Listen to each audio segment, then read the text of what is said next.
Surprised that CJ didn't want to first pick. I wonder what their first pick priority is going to be. Could be Maokai here. There's the Shyvana ban. Again, that's a bit of a pocket pick for Shy right now, and he was so good on it in the playoffs. Even SK Telecom thinking that it was too dangerous to let him have that. Had great Dragon's Descents into the team, so eliminate that. But that's a nice ban for CJ Antis. Now, what are they going to go with here? The Urgot priority has decreased. Quite overall. A bit, yeah. I wonder if you just take Gragas here. It's still a really high jungle priority. Ambition plays well on it. Or maybe the Thresh for Mad Life and against Snowflower. Whoa. I don't think you'd first pick Vladimir here. It's like, please counter me. Hecarim would make a lot more sense, especially if they wanted, if they're going to ban the Gnar, the first pick Hecarim likely to come in, because of course Gnar, after the release of Black Cleaver, if you build Frozen Mallet Black Cleaver, that is such a nasty build against Hecarim, where you can just pretty much abuse him in lane forever. But they're going to take the Maokai, actually. Yeah, I was wondering what about the Maokai, because it was left open, and while the Hecarim does have some pretty high impact, of course, Maokai a little bit sturdier, and you can try to even things out a little better down the line in picks. Teemo and Amumu. Do it, Anarchy. Stay true to your name. So Mickey is a TF player as well. I mean, we look at him and think about Mickey, a lot of Assassins and Twisted Fate, so. Yeah, Twisted Fate seems to be that champion that a lot of Assassin players like, although he's not an Assassin, and always seems to make his way in there. It's because you could roam even more effectively on Jobra. Very true. Hecarim and Gragas, it's like probably pretty likely champions to be taken by Anarchy right here, just sticking with some more meta picks.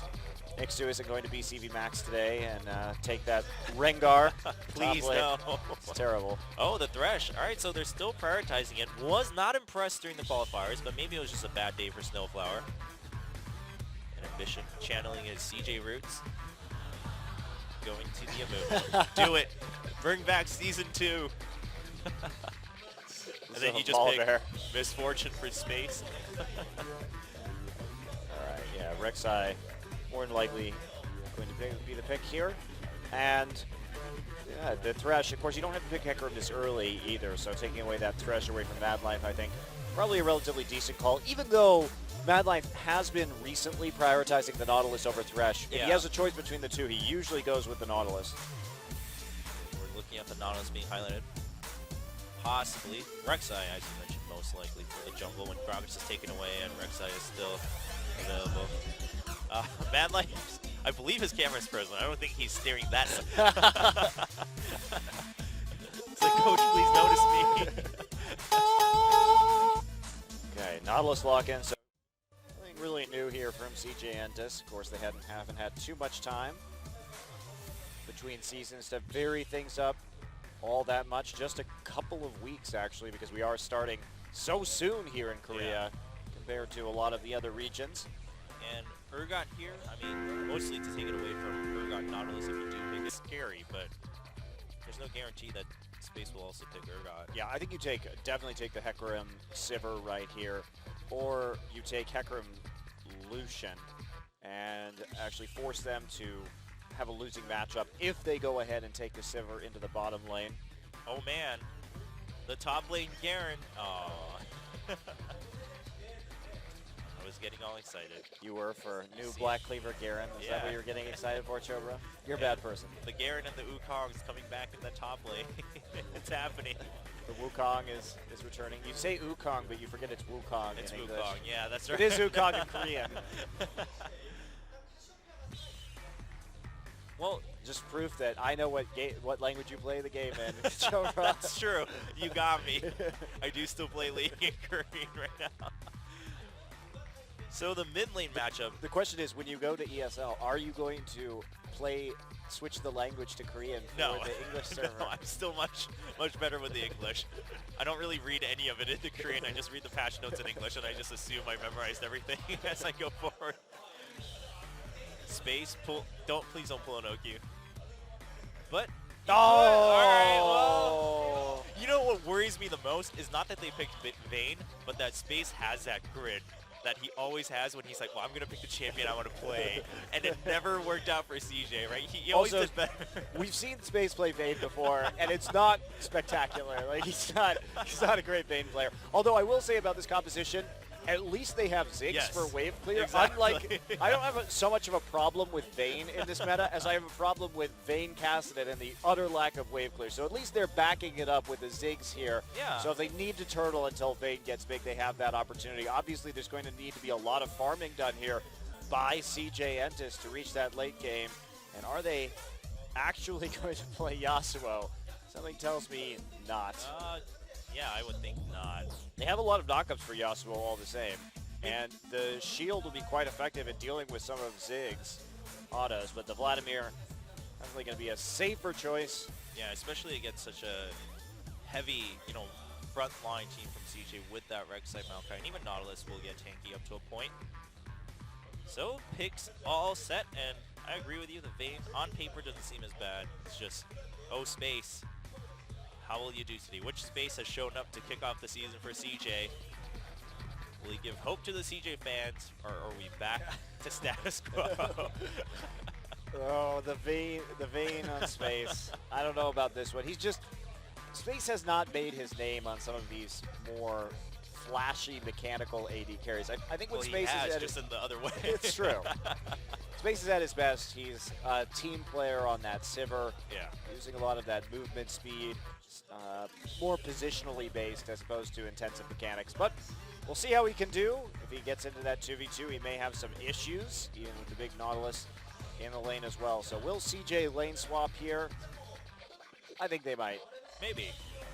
Wouldn't be a bad idea. Of course, Hecarim is taking that Smite this time around, still sticking with the Smite teleport meta up top, not Flash and teleport just for all the team play. He's going to have his own farming to do there.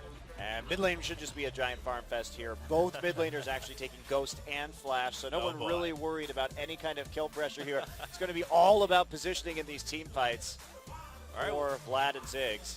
Well, we are all ready to get into game number 1 between CJ Entis and Anarchy on the second day here of Champions Summer 2015.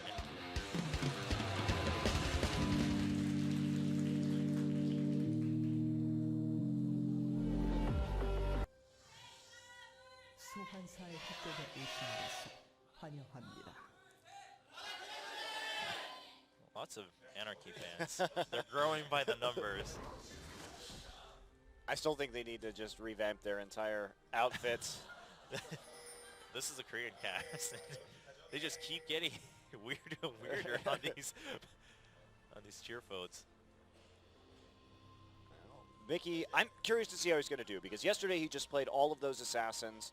That's what we're familiar with him playing, just for the most part over the course of his time in China. And now we're going to be pulling out the Vladimir right here. Very different style of champion. He's not really going to be able to make roam plays. Yeah, not as much, but it will be a nice counter to the fact that CJ also wants to draw out games, and Vladimir, we all know that if you go past those 40 minutes, Vladimir could single-handedly help carry the Anarchy team into victory. Yeah, and with the Hecarim as well, they have a lot of answers to Space's Vayne right here in terms of getting on top of her, consistently dealing that DPS, especially with the speed boost from Sivir. So Space is going to have some pretty fancy footwork to get around what Anarchy is going to be throwing at him. They've got a lot of AoE that can hit the back line with the Gragas ult and the Hecarim ult, so it's going to be pretty difficult, I think, for Space to come into this one. Yeah, there's a lot that you have to dodge, and not as much peel once they get on top of the Vayne. I mean, the Maokai can help peel a little bit, but that means you're also missing out on a front line. So some choices to be made here, mostly by Space himself, for CJ Entis. I think it's really mostly going to be Mad Life here, who's on peeling duties for Space, but I'm not entirely sure that this Vayne is in fact the best choice. Probably would have rather seen a Lucian here. Just go ahead, go toe to toe with the Sivir in lane, win your lane, win the game that way. Don't make it so hard on yourself. Have some wave clear, you know. What's the summer season? Gotta have the blockbuster moments and the hype and the tension, and then the disappointment. I'm just wondering if Space is thinking, well, even though Najin won on Vayne, they lost the series, so therefore I will win all the games on Vayne today. The ego battles are back. To show Najin. We might not have Piglet and Imp anymore, but we still got Space and Oki with the ego battles here in the Korean AD carries. Not the same though. Piglet and Imp was the best. I do miss that rivalry. Yeah. Although, by the time that rivalry ended, Piglet was the only one really winning. And then he was gone, and then Imp started winning everything. Well, yeah. I mean, towards the end, yeah, Samsung was towards on the the end, rise. I mean, Samsung White did absolutely blow out SK Telecom in the Worlds They qualifiers. did, yeah, that's what really mattered. Imp got the last laugh. That's what matters. Well, of course, SKT did win Worlds once too, so not too much to be sad about. And we are back in game, just making sure everything's fine. And looks like Mickey was having a slight connection issue, but his gear seems to be all fine. Running around in circles. Yeah. Took a lot of damage, but we're still only a minute and 20 seconds in. We're still double checking. And there we go. Coco is hitting him with bombs. Bad manner, Coco. And yeah, this looks like the problem was that it was actually also runes for Mickey, that he selected the wrong runes. Yeah, it looks like he took armor. Penetration. Right there. That's not going to be too helpful unless Well, the kill pressure's here now, Monty. The auto kill pressure. Let's go.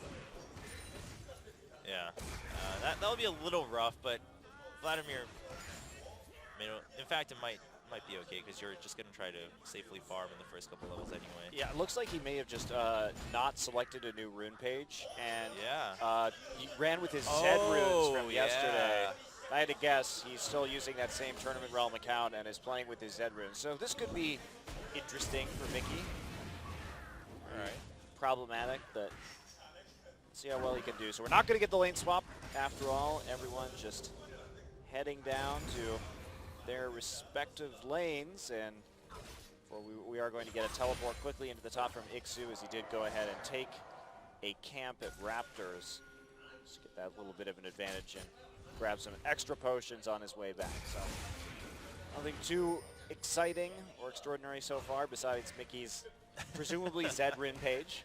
Well, thanks for that, Mickey. Otherwise, we would have really had nothing to talk about for the first 5 minutes or so, given the selections in this game. I mean, every lane is going to be a farm fest. At least one side prefers that farm fest. So we'll really wait to see what the junglers do. Ambition trying to make something happen early on here at level 2, and he does get the knock-up onto Sangyun. They should be able to get out, but Nautilus getting the stun, and the Ignite goes down. Sangyun falls despite a flash and a heal. Ambition getting out alive with a sliver of health. Wow, and they burned all of the summoners from that lane too. Ambition coming in with a little bit of a tricky gank right there, coming in behind very early on in this one, and that's going to be quite helpful. A little bit of extra gold, a little bit of extra farming time now for Space as they look to push this wave straight into the turret. So that was a cute little bit of jungle pathing right there. Yeah, very successful. So that was a cute little bit of jungle pathing right there. Yeah, very successful, getting the knock-up right away as he comes out too. Has helped deny any of that summoner escape from Sangyun. Sangyun back, going to collect a little bit of gold right there, but 2 long swords already grabbed by Space, and Sangyun in damage control now, second Doran's blade. I'll be delaying his build quite substantially now. Ambition goes over to his blue buff, finally picking that one up just a little bit late. Just farming right now from Lyra. Yeah, and Madlife taking this time to roam about and get some wards in the top side for his mid lane, as that bottom lane was going to be quiet anyway with Vayne coming back, and Thresh also going back to base. All right, so Ambition's next target will be this top side map. He doesn't have flash, and they saw him go into the brush. They just pinged him in top, so it doesn't look like that gank is going to be particularly successful, especially since the wave is pushing back towards Ixu's tower. I mean, they see him. They still see him. I think Ambition trying to see if he can still stay in that brush without getting caught. But the wave didn't push up since he was last spotted. Bottom lane Space now able to actually exert some pressure himself with a slight lead. Gold. Ambition really committing to this gank, actually. And Mickey... Whoa. And Coco's Ziggs has been such a pleasure to watch. Particularly his satchel charges have been really on point, constantly placing them to stun people into walls and the like. Yeah, it's been one of my favorite champions to see Coco play, and I used to hate Ziggs, Chogo. I know. You know why I don't hate Ziggs anymore? Why is that? Because new Baron makes it so that Zig can't just clear all the minions for free, even when you have a Baron buff. So you can actually, ooh, wow, nice dodge. Wow, a little wrong right there. Fair enough. Oh, that's a lot of damage. But Coco will try to just last it out. Of course, Mickey having sustain built into his kit. So that was the great Ziggs balancer, was new Baron buff. That makes sense. Because you can't just clear an entire wave with one rotation of spells anymore. Yeah, it does take a lot once you have that Baron buff. It takes quite a bit. So that is one of the nicer factors that we have going for us. One of the changes to the game, and it makes Ziggs a champion that is really fun to watch in team fights and can do a lot up to a certain point, but is no longer, you're not able just to turtle until 50 minutes for free anymore. Thanks a lot, SK Telecom S. Oh, easy. Yeah, you do definitely still want to take the lead first now with that Baron buff. With any champion, really, it does make a huge difference. And now that we're level 6 on both sides, Ziggs having used his Mega Inferno Bomb here in mid lane, clearing things up, going back to buy. See the same from Mickey, I'm sure. Yeah, this is going to be a pretty slow game. Yeah, we'll be waiting around until around 15-20 minutes, maybe the first dragon. If anyone does, if Ambition maybe gets another gank here on bottom, they can try to speed things up a little bit through the dragon. But otherwise, we'll be pretty standard, quiet laning. Small advantages being taken in terms of CS. I see Rek'Sai this time. Looks like not. Oh, he missed his W. Shy. Misclicker. You dirty misclicker. Dirty misclicker. Look how much time you wasted for Ambition. And Space should be able to get away with the tumble. Nice try with the lantern there, but Space not taking any chances, pushing him back with the condemn. So early Cinder actually from Mixu right here. Normally you'd see that Skirmisher Saber coming in first, but instead just really wanting to push this one up and contest in terms of wave clear right now. So Hecarim actually getting that early Cinder, it's a bit of a trade-off because now he can go back and farm these camps, but he doesn't get the extra gold that he would from having a machete item. Right. So it does give you, I feel like, more time to go ahead and take those Krugs, just because you have that extra pushing power.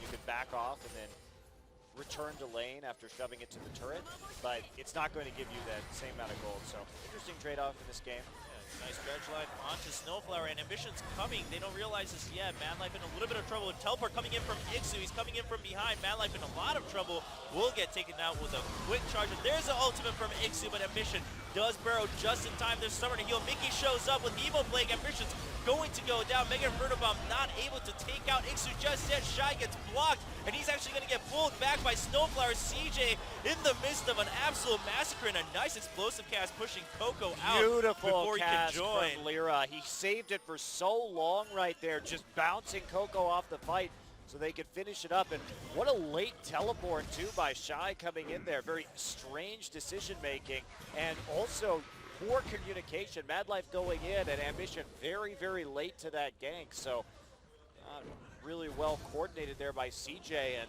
Mickey with the really quick ghost roam to get down to the bottom side. As you look at how this one started, I mean, Madlife was just tussling right there, waiting for Ambition to come in, but Space is still on the wave, and Ixu has the perfect positioning with that wave to get out.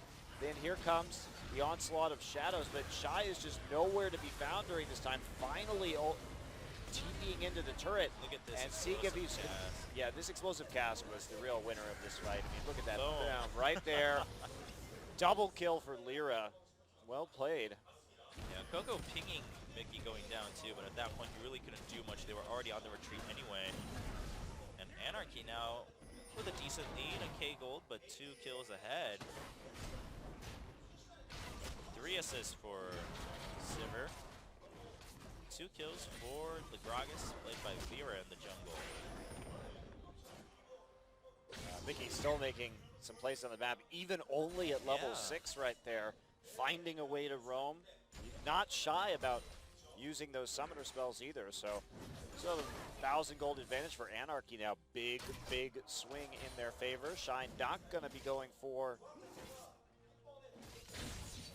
Oh, this could go Frozen Heart first. Wow, very aggressive build, but there's not going to be a lot of damage coming out of Vlad yet, so that's actually an okay item to get right off the bat. For now, if he gets slowed down from here on out, that could result in some heavier damage later on. Nice deep ward from Anarchy that's not going to get spotted by Coco. They'll still read any movements from Coco and Ambition. Really good placement there. Yeah, Anarchy not able to take a dragon off that engagement though, so yeah, they got a few pretty kills, but weren't able to really convert that into a meaningful objective. And given the scaling that CJM just has, that's still a bit of a concern. Lira wants to go ahead and solo this dragon right now. They do have pressure, and Mickey gonna come help. There is that ward from CJ spotting him, but are they gonna group up? Yeah, they're starting to come down from mid lane. You see the ping going down for Anarchy. It's pretty low. Anarchy already committed a lot, but there's Ambition starting to fight onto Mickey. Hemoplay goes out to 2 people just to buy time for Lira to finish things off, and then Mickey will get out safely. Great play by Mickey, actually. I love how Mickey is not afraid just to use his abilities. He's not that worried about the cooldowns. He will go ahead and burn summoners for the chance to make something happen. Burn his ult right there just to keep them off the objective. Yeah, exciting player coming back from the WE organization in China. Yeah, playing things really well. I mean, when you're playing Vladimir, playing to create that space for your teammates rather than going for the kills like you would with an assassin, and really shows his versatility in the mid lane so far on the second day of the new season. I just like his game sense as well and how fast he will respond to something. He doesn't second guess himself, just has a very good natural instinct for what to do in the moment to help his team or to make a play somewhere on the map. Faster on the roam than Coco that last time. Yeah. Kept them zoned out, went down with the Ghost.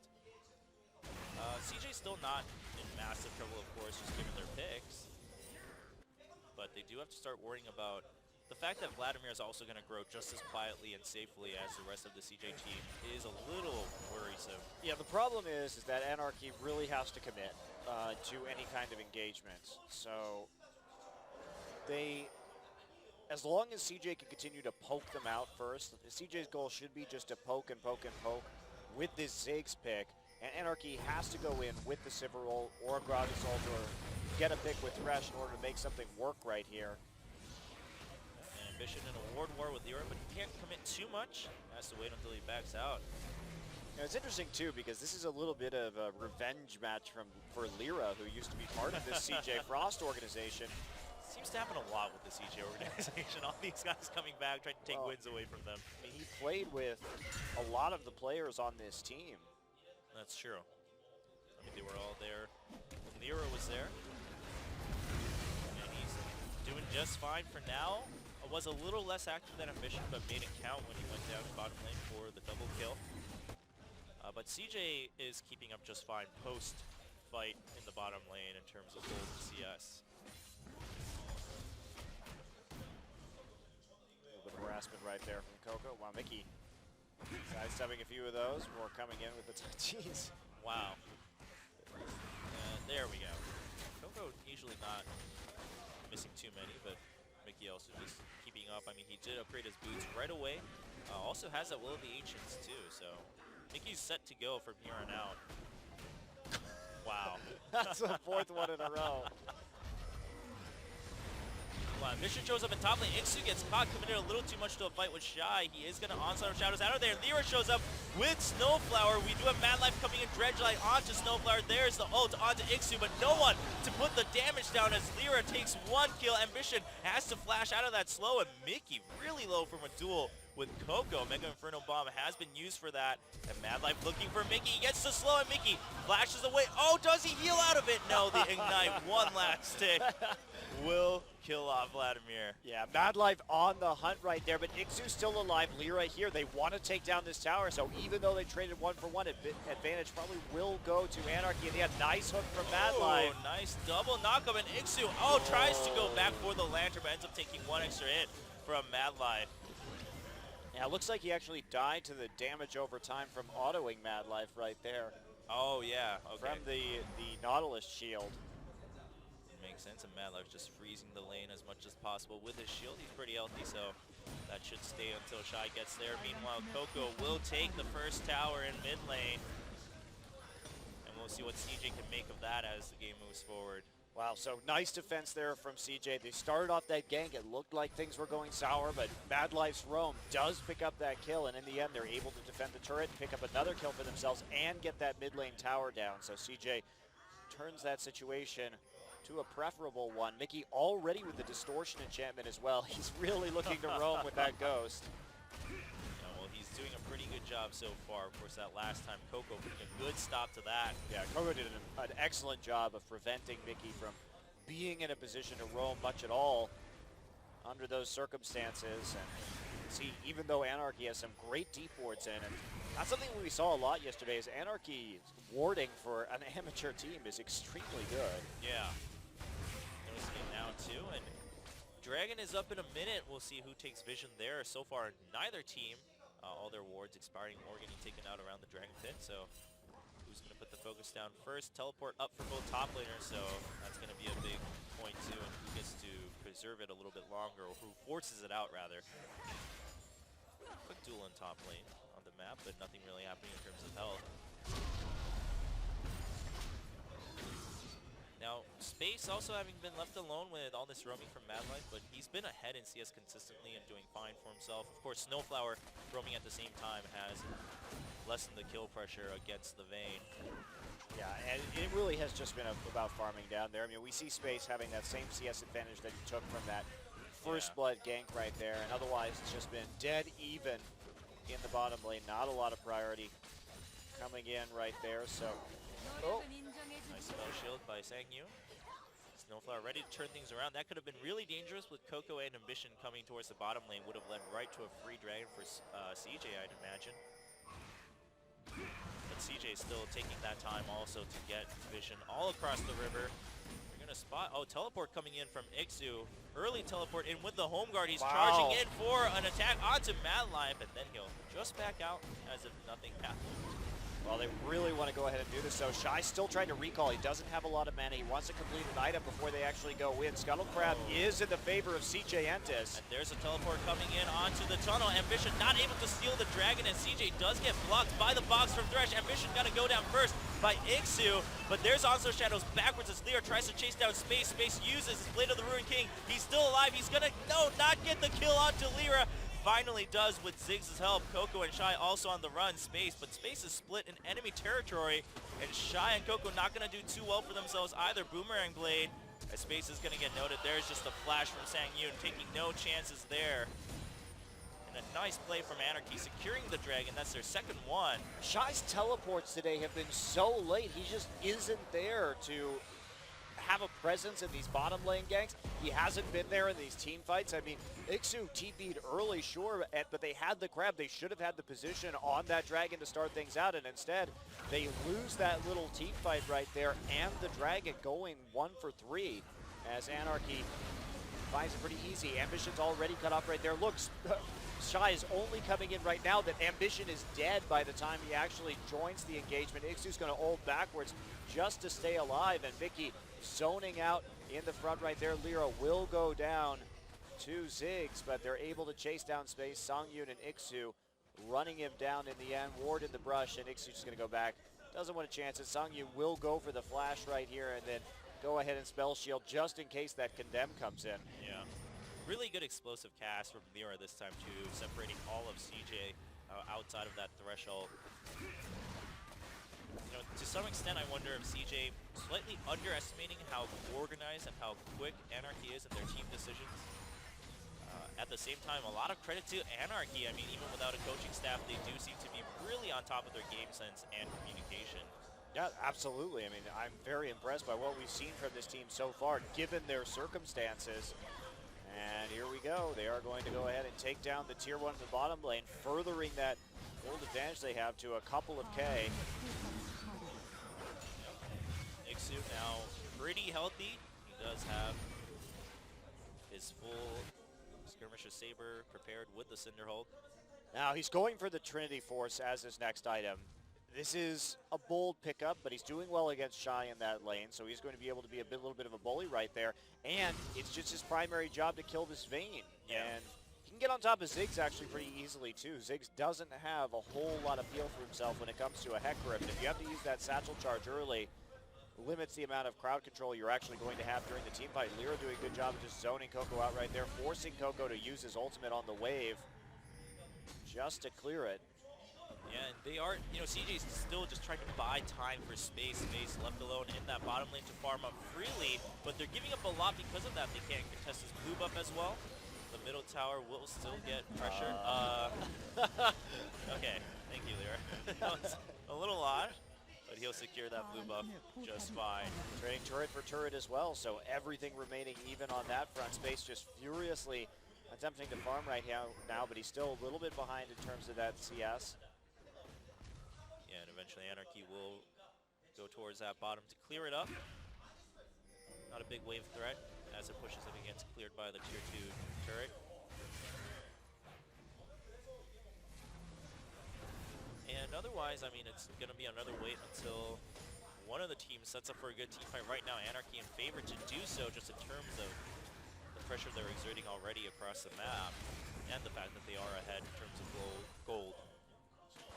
Yeah, so here we go. Mickey back in the mid lane right now, just patiently clearing out these waves. They have their sights set on that mid tier 1, the last remaining outer from CJ Entis. Coco has been there with that Ziggs wave clear the entire game so far, so not too much. Coming in and Space looking for a Vayne gank right here. Yeah, this is very Piglet style, and they're going to go on to Ixu, but he should be able to just charge away. It's fine though, they have the minion wave here, so yeah. They just want the turret right now. If they can get it, Ambition also joining up with Mad Life just to make sure they can take it down, and it's very valuable. They give the local gold over to just Space as well, so they're really trying to charge him up, get in that static shiv so he can split push a little bit more effectively. Yeah, but Anarchy responding very well. Lyra coming in from behind to secure this tier 1 in mid. The wave does get cleared, so they have to watch out. Lyra gets pulled back into under tower. He's pretty tanky. Explosive cast used for the escape. They got some nice damage down on the Lyra though. He is tanky. I mean, he has those 3 kills, helping him pick up a lot of items, including that early locket. But still gonna be a little bit problematic. Okay, so Mickey is going to try and split push. He is the answer to the split pushing of Vayne, it would appear. This could go really poorly for either side. Ghost. See Mickey starting with the ghost. He goes in and he pulls right as the Condemn is about to come out. Space still alive. He flashes over, but look at that damage from the Hemo Plague along with the transfusion from Mickey. Nice finish. Wow, so just popping the Hemo Plague right there. Mickey just continues to outplay people in these little skirmishes. Has been, I'm really surprised he's willing to play Vlad this aggressively. He's such an entertaining player to watch. Yeah, that was really well played too. And holding off on the pull, trying to bait Space into pricing the Condemn right away, but just when he decides that he can just pull for the damage, goes in and forces the Space out of, or the Flash out of Space, not the Space out of Flash. Well, Coco here going for the Luden's Echo early on. So just more and more poke damage. I think that's really a great choice against the team that they're dealing with. They know they need that poke in order to take objectives, so let's go ahead. CJ trying to protect that pick. Lyra will get out just fine. But we here's go. a counter engage. A nice flash stun and the explosive cast onto Coco. Coco caught amongst the enemy team. Does go down after the Mega Inferno Bomb, and Snowflower gets the kill onto Space. Just getting eliminated. A nice onslaught of shadows to separate Shy and Ambition. What a team fight from Anarchy, picking up 3 kills, losing none on their side. Anarchy is just so decisive as a team and mechanically skilled as well. Following up on that great engage, Lyra saw that opportunity for the flash body slam onto Coco and just took it, catching Coco out of position. But I mean, he wasn't even that out of position right there. It was just a great play from Lyra. Yeah, really good decision also from SIEU to activate on the hunt right away to guarantee that they can get the fight. And we do have Dragon going over to CJ most likely, but Anarchy wanting to secure this Baron right away. And look at this too. Mickey comes in, interrupts the dragon attempt right there while his team is doing Baron. So controlling both objectives at the same time. Anarchy's play has been very clean. And yeah, Shy really hasn't been there with the teleports or the responses this game, but I have to say, you can't really underestimate Anarchy because they have been playing a very punishing style of League of Legends where they continue to take advantages. So look at this here. Now, I mean, that's just a great play from Lyra. They line up with a stun right there, knocking Coco back into the rest of the team. And Ixu already there. Again, Shy has to TP into that team fight, but by the time he does, there's already one person dead. They're able to take out Shy pretty darn easily. Really well done. Snowflower also getting that ignite onto space right there after the explosive cast, securing that kill, keeping Vayne out of the fight. Vayne still does want to farm a little bit, so not the biggest threat to begin with. There's a knock-up onto two members of Anarchy, and with Ziggs, they will chase Anarchy off for now, but here comes Mickey. Baron buff still on all 5 members of Anarchy.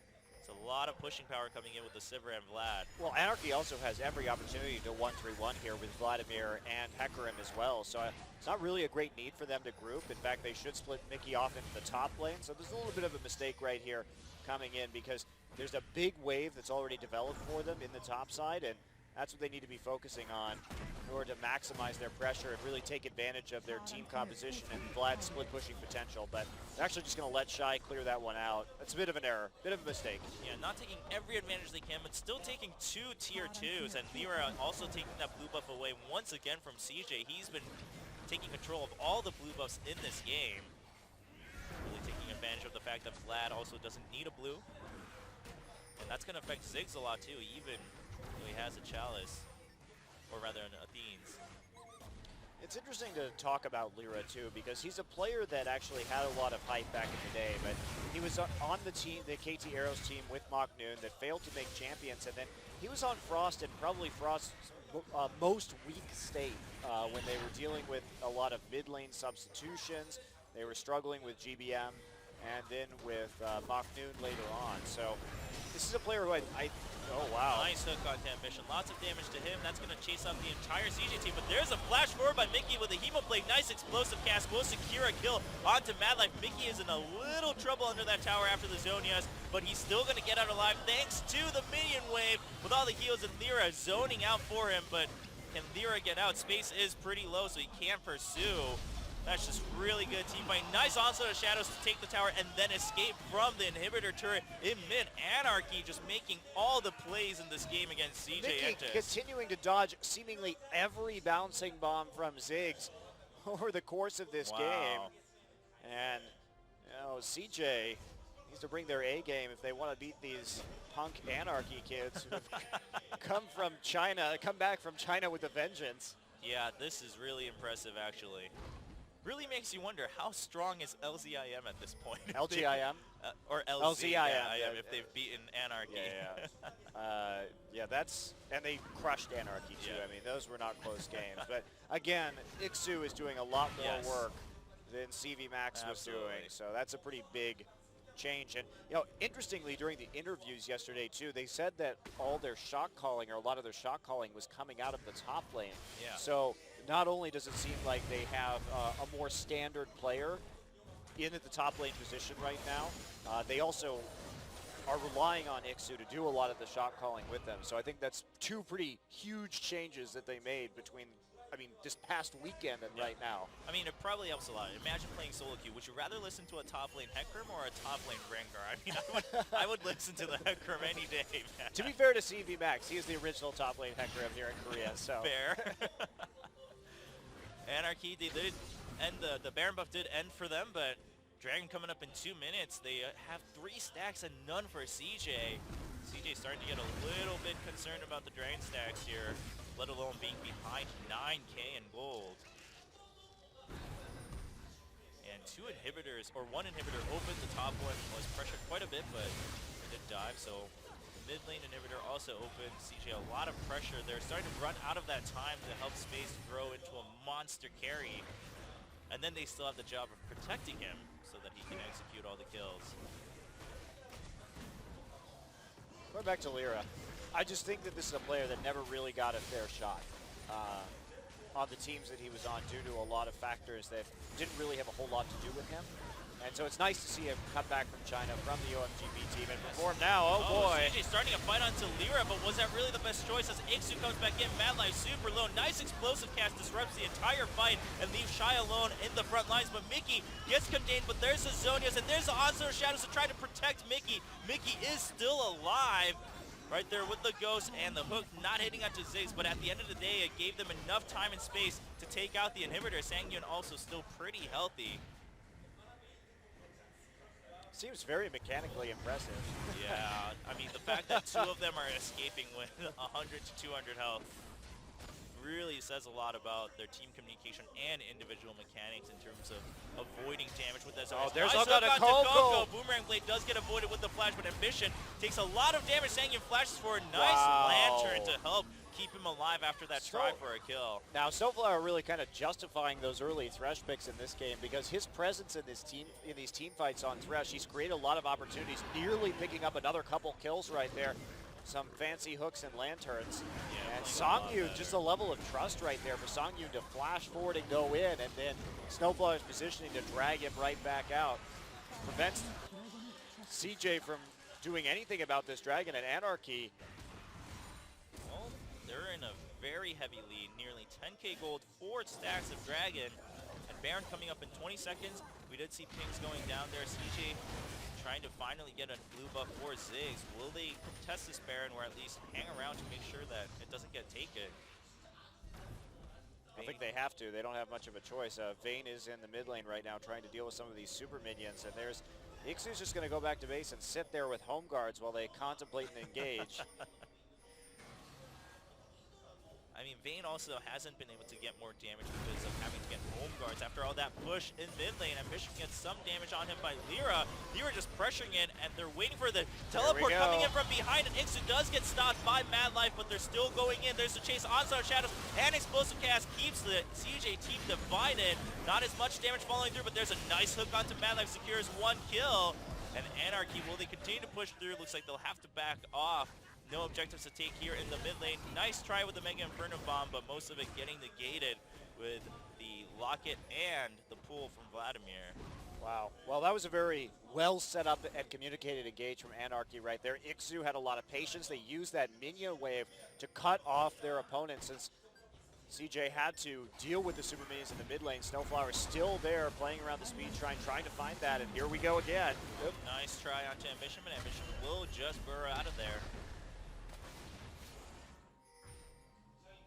Anarchy once again has another Baron buff, and soon enough they might even have 5 stacks of Dragon, which will probably spell the end of the game for CJ.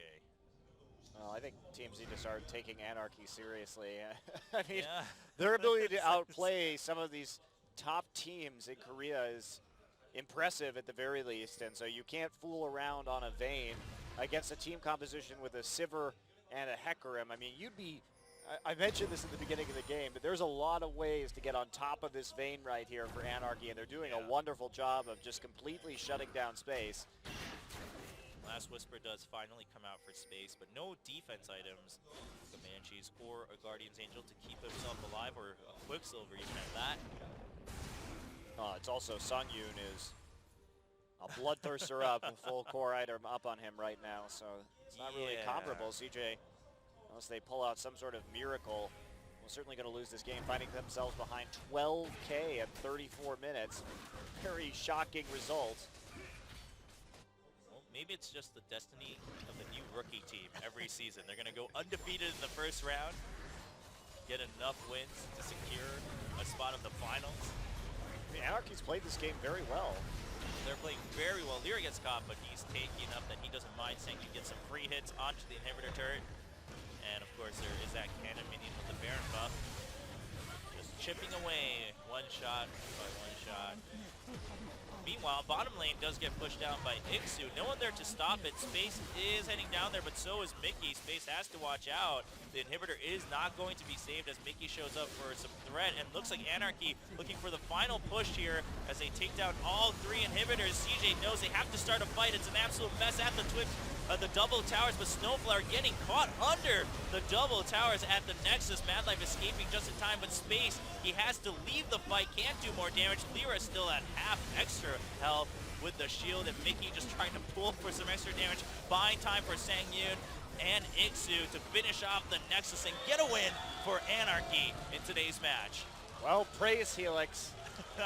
Anarchy seems to have lived up to their name and thrown some chaos into the standings here early in the season. I love the fact that Mickey was playing something so different than what he played yesterday and finding very creative ways to play Vladimir, to use his kit for a lot of high damage assassinations and Madlife whatsoever. So I'd rather have the Rek'Sai try and make some plays on the map early, but that may go over to Lyra. Now Madlife will be getting the Thresh this time around, trying to take that away from Snowflower. It's going to be Evelyn again for Lyra.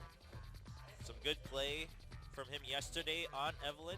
Yeah, and he did get ahead because he got 4 kills in the early game, went for the Warrior enchant, and ended up being sufficiently tanky in the end, but you're going to much rather have a Sejuani in the late game than an Evelyn. So you really, there's a very big timing window here where you have to make a lot happen early.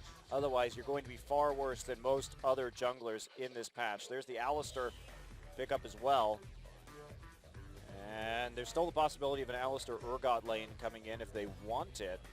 Mickey saving off his pick for this last round of the draft on blue side. Meanwhile, Shy may be going for that Rumble. And then the Sivir this time coming over for Space. Part of it taking away from SangYun, who had some good play, but of course Space in general, a pretty good Sivir player. I can't help but think Anarchy setting everything up for themselves for a LeBlanc pick here with the Alistar and Maokai taken away from CJ. Well, CJ is set up for some pretty strong mid-game play here, but they're really going to have to be much more on point in terms of that teleport and making sure they group up for these early dragons. They have a lot of mid-game power, but they need to be able to use it properly. Great team fight coming in from CJ Entis so far. Anarchy maybe taking the counter pick of the Lucian in lane. Haven't seen Graves in a little bit here. Yeah, well, all 3 of those pretty versatile. Of course, Lucian and Ezreal a little bit more so than Graves. Graves does have a very distinct strong point and a weak point.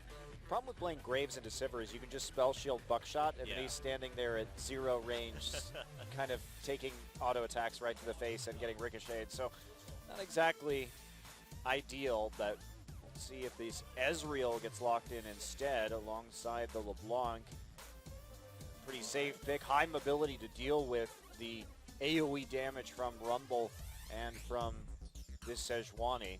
So it will be the Ezreal lock for SangYun. Pretty safe lane right there. Ezreal, Alistar, difficult to dive, difficult to lock down in team fights. And there's the LeBlanc as well from Mickey, the only champion that he has lost on so far. That's true, yeah. It's quite the stat. Of course, Coco was known for his Kassadin before. Kassadin can trade with LeBlanc pretty efficiently, as we saw yesterday in lane. Yeah, the Kassadin right now, we saw how well Goom did against Mickey in that lane matchup. He has to expect this is going to happen again because we know that Coco is a long-time Kassadin player. So, could play the Jace, though. Yeah, in some ways I prefer this just because if you go with Kassadin and Rumble, I mean, you're dealing with an Alistar and Maokai on the other side. Not quite sure how much, you can do there. You'd have to target the Ezreal, but Ezreal's going to be just as slippery. I haven't seen Coco play Jace since the beginning of the spring season, but he is the Korean sniper. He is extremely good on Jace, but I'll have to be a little bit careful right here, see what he can do in the early game. And this is a long-range backline assassination comp as well with the Rumble and the Jace. Of course, CJ has been known to run these double AD compositions. It just hasn't happened in a few months. Yeah, we'll see how well they do. Again, I mean, they are relying a lot on teamwork once again to make anything happen, though, with the Sejuani, Rumble, and Jace. I mean, Jace can duel a little bit, but at the end of the day, when it goes over 30 minutes, you're going to rely more on your teamfight presence than anything. So Anarchy's running a composition that needs to make picks. They're not going to be able to out-teamfight what CJ Entis is throwing out at them, especially in the mid-game. But they have a lot of mobility, a lot of surprise factors. They can come over walls to create picks and a lot of setup for the CC. So Anarchy's going to have to play with vision this game, get some picks before they get onto objectives. Because if CJ actually manages to get group on an objective before one of them is picked off, Anarchy's not going to have a lot of chance unless they have a very large gold lead.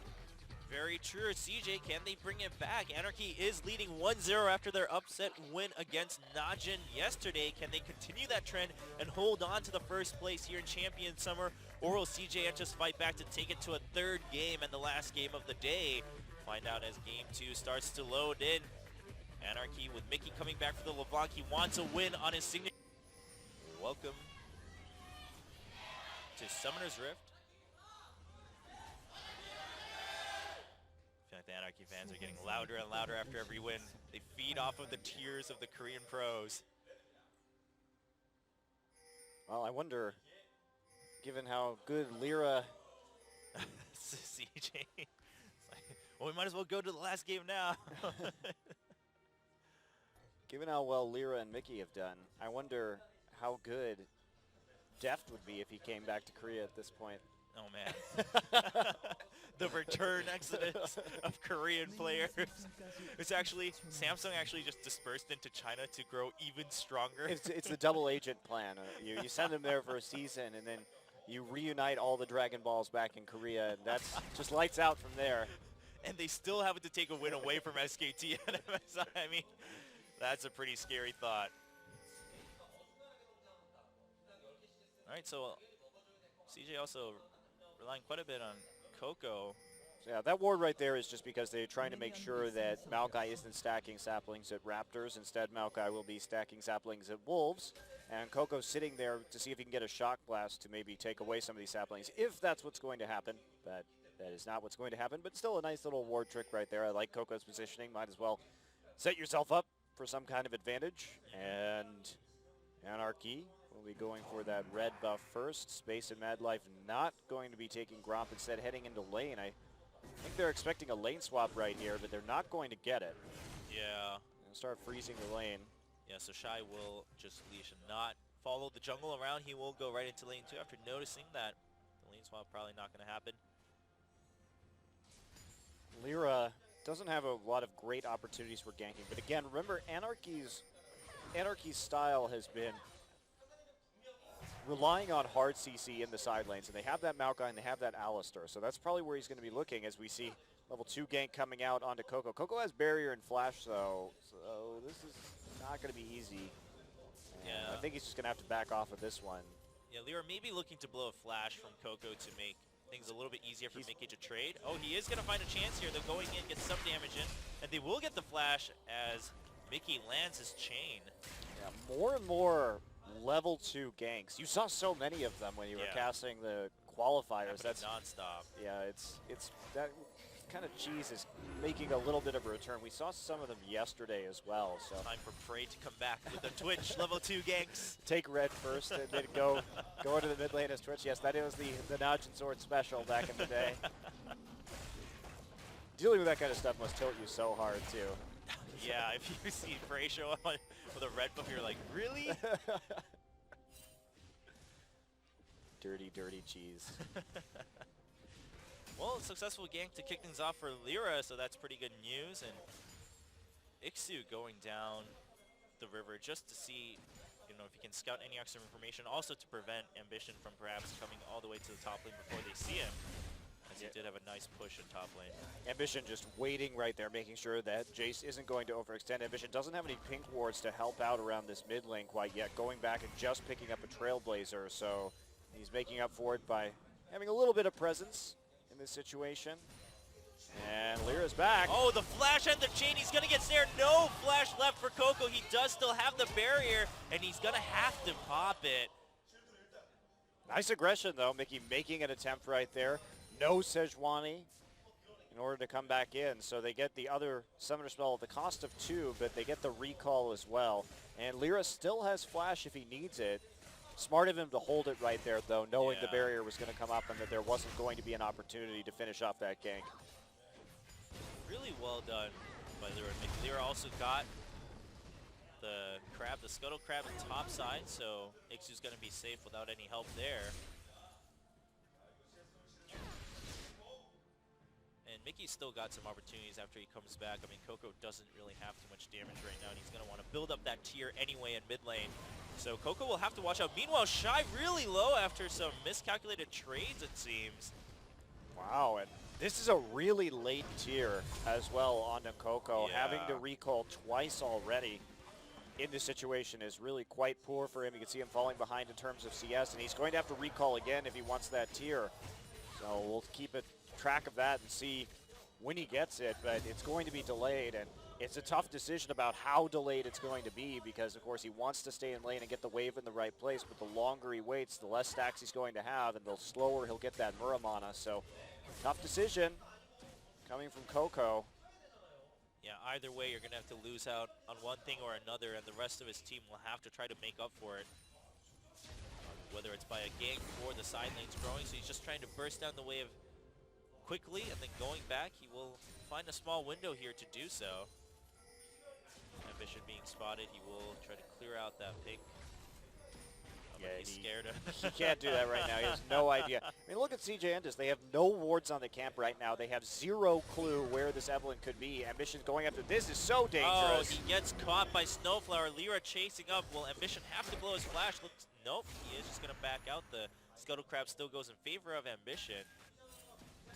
I think they were a little bit worried about where Mad Life was right there because he had just recalled, but could have been walking through his own jungle by the same token. So had the speed shrine at the very least as well to escape, and they get some deep wards in for their trouble, but no overcommitment there from Anarchy. And again, how impressive is it that Anarchy has this level of warding as this brand new amateur team? This is really, really good vision control that they've had in every single one of their games. And flash down for Shy, so Anarchy looking for a gank up top. No level 6 for Lyra though, so they are missing out on that extra crowd control. Yeah, unlikely this is going to work with Equalizer still up. Even with flash down for Shy, he's close enough to his turret with that ultimate. Yeah. You're not going to be able to find much there, and you're not going to want to dive quite yet. Or you can open up with the Evelynn ultimate. Instead, Mad Life going to come down here, walk by several wards. Yeah, so much information being given over to Anarchy, and like you said, they really seem to know how to take advantage of any situation, what advantages they have available to them, whether it's vision, objectives, or kills. And Ambition does clear the ward on blue buff, but still quite a couple left in the deep side of the blue side jungle. Just farming in the bottom side. Songyun and Snowflower perfectly happy, holding back with their very defensive, dive-proof bottom lane, stacking up that tier. No more trouble for Coco right now, but he does find himself falling a little bit behind in terms of CS, but very subtle advantage in terms of gold so far to Anarchy.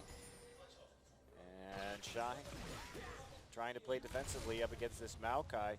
No MR yet on Ixu, just a lot of potions. Yeah, just trying to stay in that lane as long as possible. Shy actually going for a Negatron Cloak first, so prioritizing an Abyssal Scepter. That's a very defensive build onto Rumble. Oh, nice hits onto Sangyun. That's pretty dangerous. He is going to have to... Yeah, so there's a difference. Space, a much better Sivir player than a Vayne player. Nice harass from Mickey onto Coco, and then jumping right back to his distortion at the last minute, getting maximum damage and safety in that mid lane. Ambition looking for a gank. Ambition has his ultimate, but not going to happen. Coco also so low that you might actually end up trading even with the barrier. So Ambition not going to make a risky move there. Not going to be seen in the mid lane either until he crosses over to this ward on his bottom side. Like Mickey just wants to go ahead, take his blue buff right there. Not too much. Space with the BF sword, so a pretty big advantage in the bottom lane, at least in terms of these trades. One of the reasons why Songyun got hit so low, but the Snowflower there and constantly healing up his AD carry. Not too great of a threat. So right now, CJ should be focusing on just trying to chip this bottom turret as much as they can, force that True Shot barrage to be used on the wave clear, and really punish this tier build by having some strong attack onto the turret. But Mad Life, oh, nice. Nice hit from Space. Does take a tower hit though, not intended. Snowflower was trying to get some rest. Oh, Sangyun! He didn't get hit by the return of the Boomerang Blade, but that could have been pretty dangerous with Mad Life showing up back in lane. Of course, Anarchy does have Lyra there, the Krugs, for some backup. And Mickey continuing to harass, but Coco's starting to, stay even and farm once he got his tier. And no roams yet from Mickey either. He's been pushing quite frequently, but focusing most of his attention simply on chunking out Coco while he's trying to stack this tier instead of going for something else. Coco also, it's like Uh-oh, bottom lane. Lyra is here. Nice knockup, but it's going to get spell shielded. Space gets knocked backwards, so there's ultimate for Evelynn. Nice lantern from Mad Life. True shot barrage, not nearly enough to take out Space. Getting him down to about 50 HP. In the meantime, Coco going to take this opportunity to deal some damage to Mickey. Oop, Shock Blast not going to land in the end. Ambition here. Pink Ward on the side. Let's see if Lyra's coming. So that does force a recall, however, and a lot of summoners burned. Coco baiting a fight, and here comes Ambition. Hasn't used his ultimate just yet, so they're just going to back out. Yeah, Mickey actually didn't have his ult up right there. Wow. He could have been taken out had Ambition actually pulled the trigger. Yeah, it looked like maybe CJ was trying to just bait out the flash and then take the tower, but Mickey being very patient and not using the flash until he saw an animation coming out from the Sejuani. And looking at this wow, Lyra gets nice grabbed. hook from Mad Life. Lyra is just going to go down with no chance of escape there. Lyra, assuming that CJ was going to back out, trying to clear the wave, got caught unawares. Here we go, transitioning immediately into the Dragon 2. Great idea while the enemy jungler is down, and CJ hardly taking any damage from that. So mid tower immediately into Dragon. Much more clean play from CJ Entis than we saw in the last one. And just that couple little mistakes right there are going to cost a lot. Mickey tries to come in, deals some damage with the sigil onto Mad Life, doubling that one up. But not a whole lot. And Mad Life, I really like the call that we saw right there. Just push the little Blanc off the tower, go ahead, take that advantage, and then get the catch onto Lyra as well. Yeah, like you said, much cleaner play, the kind of play we would expect from CJ, whereas Anarchy was showing similar levels of aggression and just precision in their previous game. Anarchy's still, showing that whenever they can here. It's just that Lyra got caught in that tier 1 in mid. So far with another ward deep in the bottom side. I mean, this Anarchy's constantly had wards in the bottom side jungle of CJ, and so they've been able to read a lot of those moves. And Ixu going to walk up, and here comes Mickey. They want to make a play onto Shy. Can they get the root onto Shy? He's going to get slowed. Ixu, is he going to dive? They are going to dive. Mickey taking tower damage first, though. He is taking quite a bit. He will get out of it, and eventually the kill goes over to Mickey with the Ignite. Really close, though. One more turret shot for Ixu right there. Shy actually dropped a very good equalizer onto both members. A little closer comfort, and in the end, though, the turret's going to go down into the bottom side, and so that is a net advantage for CJ Entis because they're not able to put any damage down onto the top lane turret, so CJ continues to gobble up the objectives. Yep, and Coco going to go ahead and take red while he's at it. Yeah, that's going to matter a lot. Not only the Jace getting the red, but the Evelynn not having the red is going to decrease a lot of her damage potential coming in.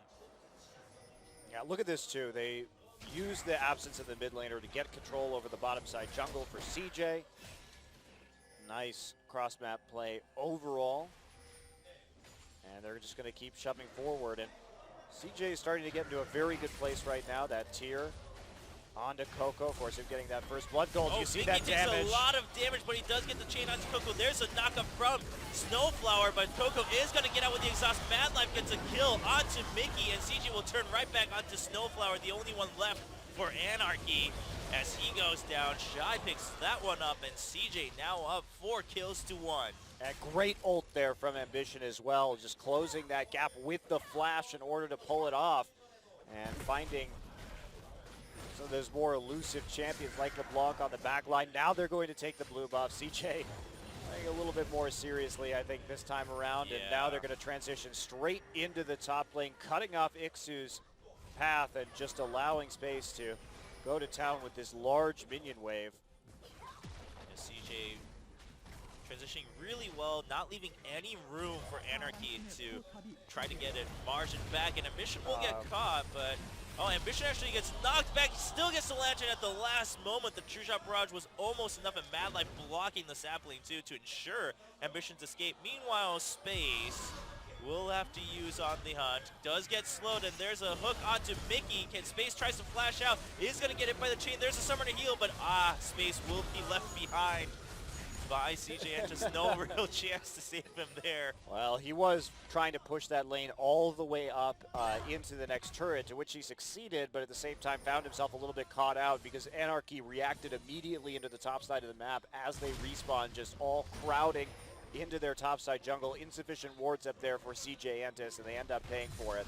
Still, relatively small price to pay. They did cause some CS to be lost, and yeah, also in the bottom lane too, Shy pushing that all the way up during that time. So I still think that with that turret going down as well, definitely a net win for CJ. Anarchy committed a lot of resources to that kill, and as a result, they did lose a pretty good chunk of CS in the meantime. You know, only one kill. Mad Life did get out of there at the end, and Ambition, of course, before that. Coco now with a Brutalizer. Top of his Manamune. Haunting Guy's now finished for Shy too after that nice push in bottom lane.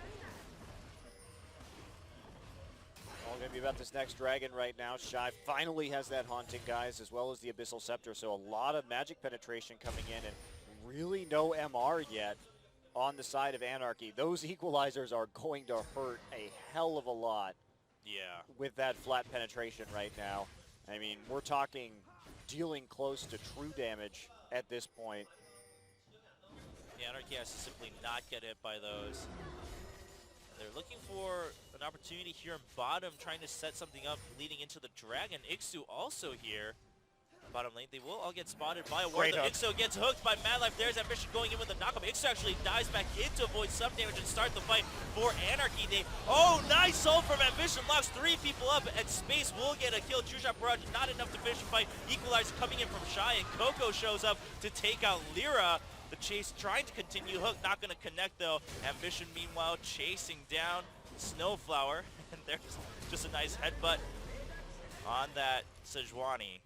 Great setup there once again. So Mad Life actually had a great flash play in the middle of that fight as well to keep everything rolling. Coco trying to 1v1 Mickey right now. Does miss the Shock Blast. Shy trying to follow up, but Mickey will distort away from the Electro Harpoons. Nice shot on to Mickey. That'll chunk him out of this dragon fight. Really nothing at all that Anarchy's going to be able to do now. Coco just finishing off the Raptors too, denying that extra buff and farm from Lyra. And the Dragon should go safely over to CJ. True Sharp Barrage also on cooldown after that last fight. And they will take a 5.5k lead at 18 minutes. Much different game than game 1. Yeah, they seem to have snapped into the gear that we thought we'd see coming into this one. And Coco having a bit of a tough time early, but really making up for it, hitting some nice plays. I really want to see a replay of that last engagement. And now CJ is finally starting to litter the map with wards, significantly better vision than they had in their last game. Yep, really well placed in a grid format there in the bottom side of the map. Well, there's just no armor, there's no magic resist yet on the Anarchy whatsoever, and as this flat penetration comes in from Jason from Rumble, this is a pretty nasty power spike from CJ Entis, and not really a good way that Anarchy can deal with this. Ambition almost gets caught out, but Mickey and Snowflower can't catch up to that Poro. Half health gone from Sangyun.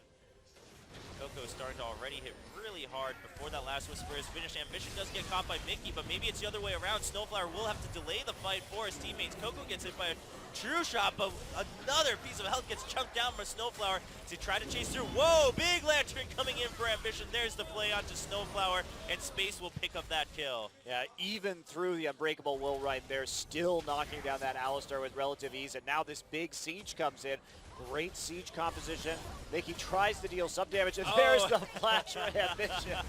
Not gonna find the LeBlanc though in the end. Mickey using his ultimate just to dodge out of that one. Another attempt at a shot, but that does delay this turret from going down for a few more seconds as they wait for the next wave.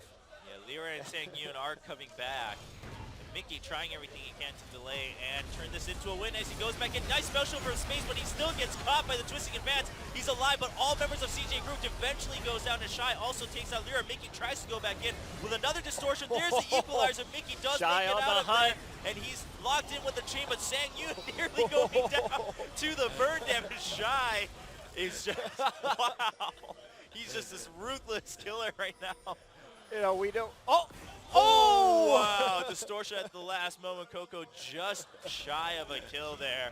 Wow, Shy nearly killed everyone right there. You can see how long Shy waited to use his equalizer. He wasn't going to use it on that team fight. He was going LeBlanc hunting at the end, waiting for LeBlanc to leave. But he had so many members grouped up, but had faith that his team was going to take them down anyway, and Shy. True shot barrage, not going to get the red there. Shy will get it. Uh-oh, Mickey shows up to Madlife and gets the kill. Shy in a little bit of trouble. Oh, but the snipe from Coco over the Dragon Pit. Shy doesn't have flash. Can he get out? With his shield, there's some move speed coming in. Ixu trying to chase forward with the Righteous Glory, but he gets knocked back by Coco. Shy still alive. Lyra chasing through with the flash, and Coco putting out so much damage. There's another shield for Shy, and he's going to get out. Coco knocking Lyra back one more time to escape to safety under the tower. Now he is alone with no mana, though. All right, Shy, it's time for you to use your ult. It's almost back up again. Come back. SIEU comes back. Coco flashes out of the headbutt. CJ completely back in form after that game one. Anarchy falling apart too. I mean, they prioritize, every time they get back up, they prioritize all of these kills instead of actually going into lane and farming, so they're losing a lot of gold in the process. They may lose this tower as well, as Space has just been working away on it this entire time, so.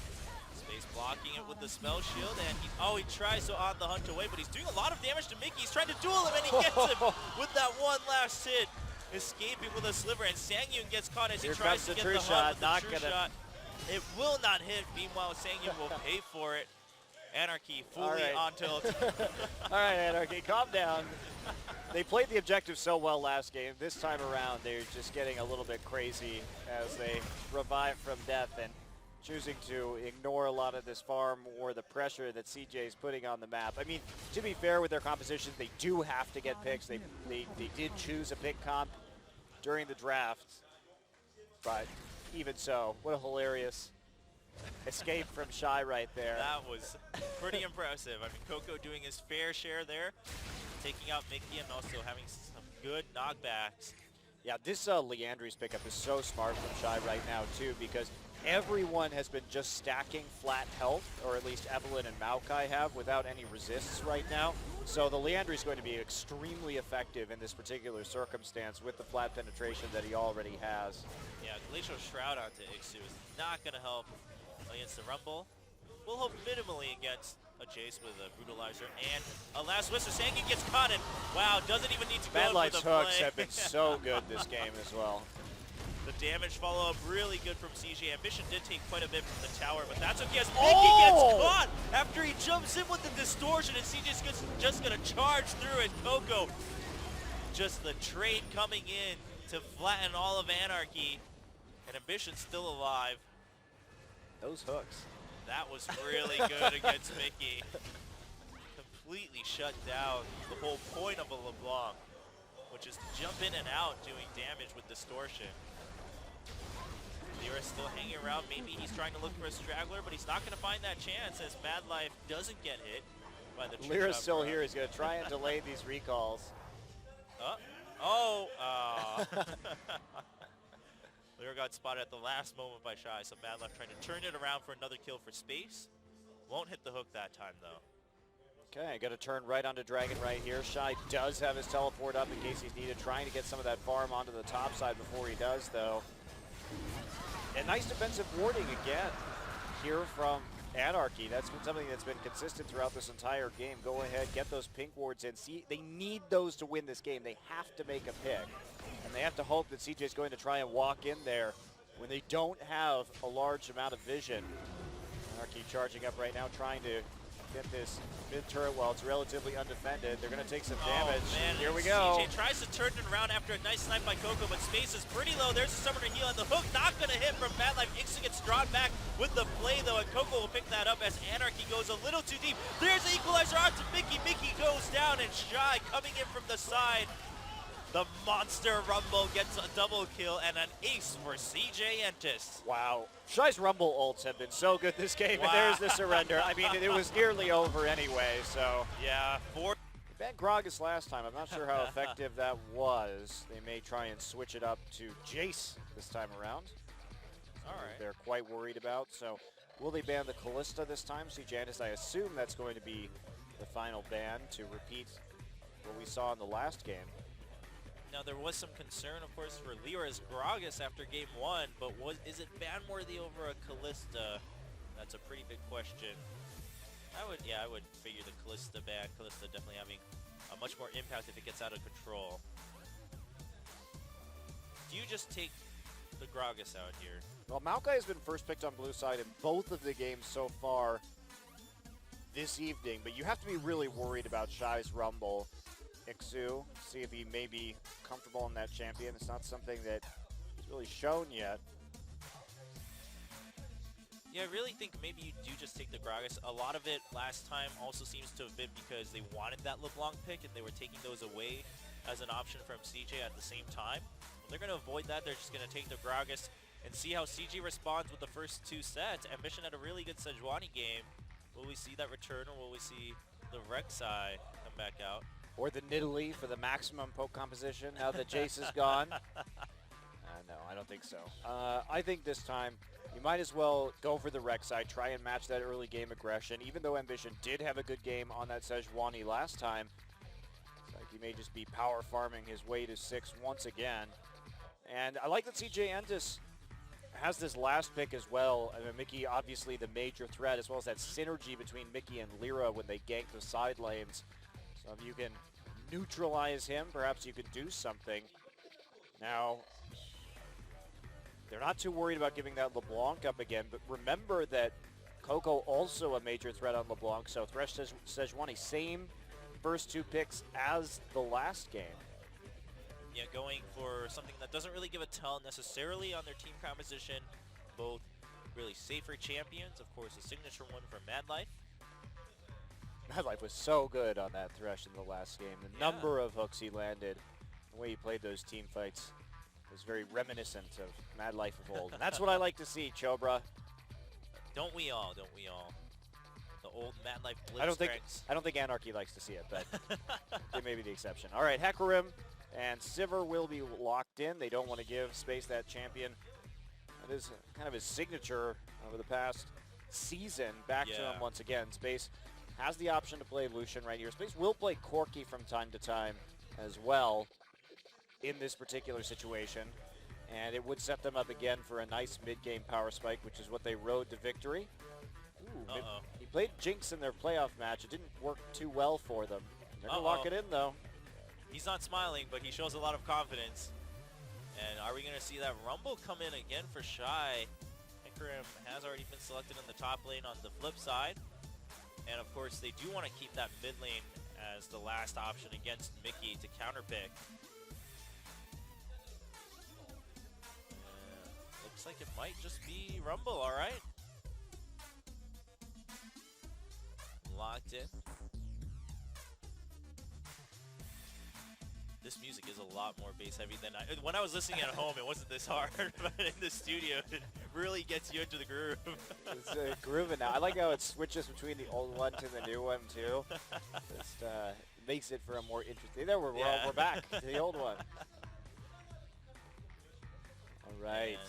Morgana, possible support pick here up against the Thresh, so a little bit of a counter pick, and then Lulu. So Anarchy maybe going for a little bit more of a movement-based composition with this Hecarim and Sivir. They're going to be able to make picks very effectively with this comp if they want to go for it. Whoa. That was a sudden switch. I mean, Morgana... I mean, I like the Morgana Lulu here. I think it's strong with the champions they've already selected. Do think it was pretty good, but are we going to see... Yeah, Morgana and then Vladimir. The I'm actually not sure. If you were going to go Morgana, I would have just liked to see the Lulu continued with that.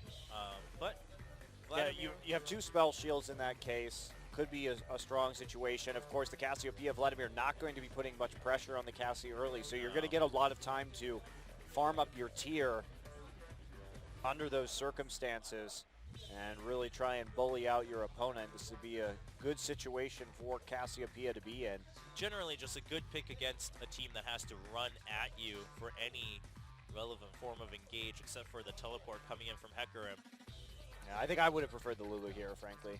I think if you have to blind pick it, Lulu's a safer blind pick as well compared to the Vladimir, because you really are weak pre-level 9, level 10 on this Vlad pickup. So if they pick something that scales really well, there's not a lot of punishment that you can dish out, especially on a champion as strong right now as Cassiopeia. Yeah, CJ locks in Cassiopeia. I mean, CJ has the potential to end team fights within the first 3 seconds here if they get some good ults, and then Jinx just going at it with her rockets. But that said, Sivir and Hecarim are very strong against Jinx due to her low mobility, her lack of movement, dashes or anything like that, movement abilities. So any kind of flank could be highly deadly coming in with this Hecarim.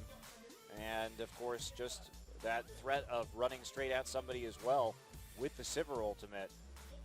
Cassiopeia, not a lot of movement as well, so CJ going to have to be pretty precise in their Sejuani, Cassiopeia, and Rumble ultimates. They want to make the most out of this situation, but they do have good protection and hard CC on pretty much everybody except for Rumble, so they do have some pretty solid feel. Yeah, and Anarchy is back to the same combination of Hecarim and Vladimir and Gragas as the first game, and so we'll see if that works out just as well. Ixu had some really good teleports, some decent ults, and good flanks coming in with the home guard, and Lyra with really just amazing explosive cast, actually disrupting the entire team fight, so that could really help pick off space and continue the fight. We'll find out as we jump right into Game 3 between Anarchy and CJ Entus. It's the last game of the day, guys, here for Champion Summer 2015.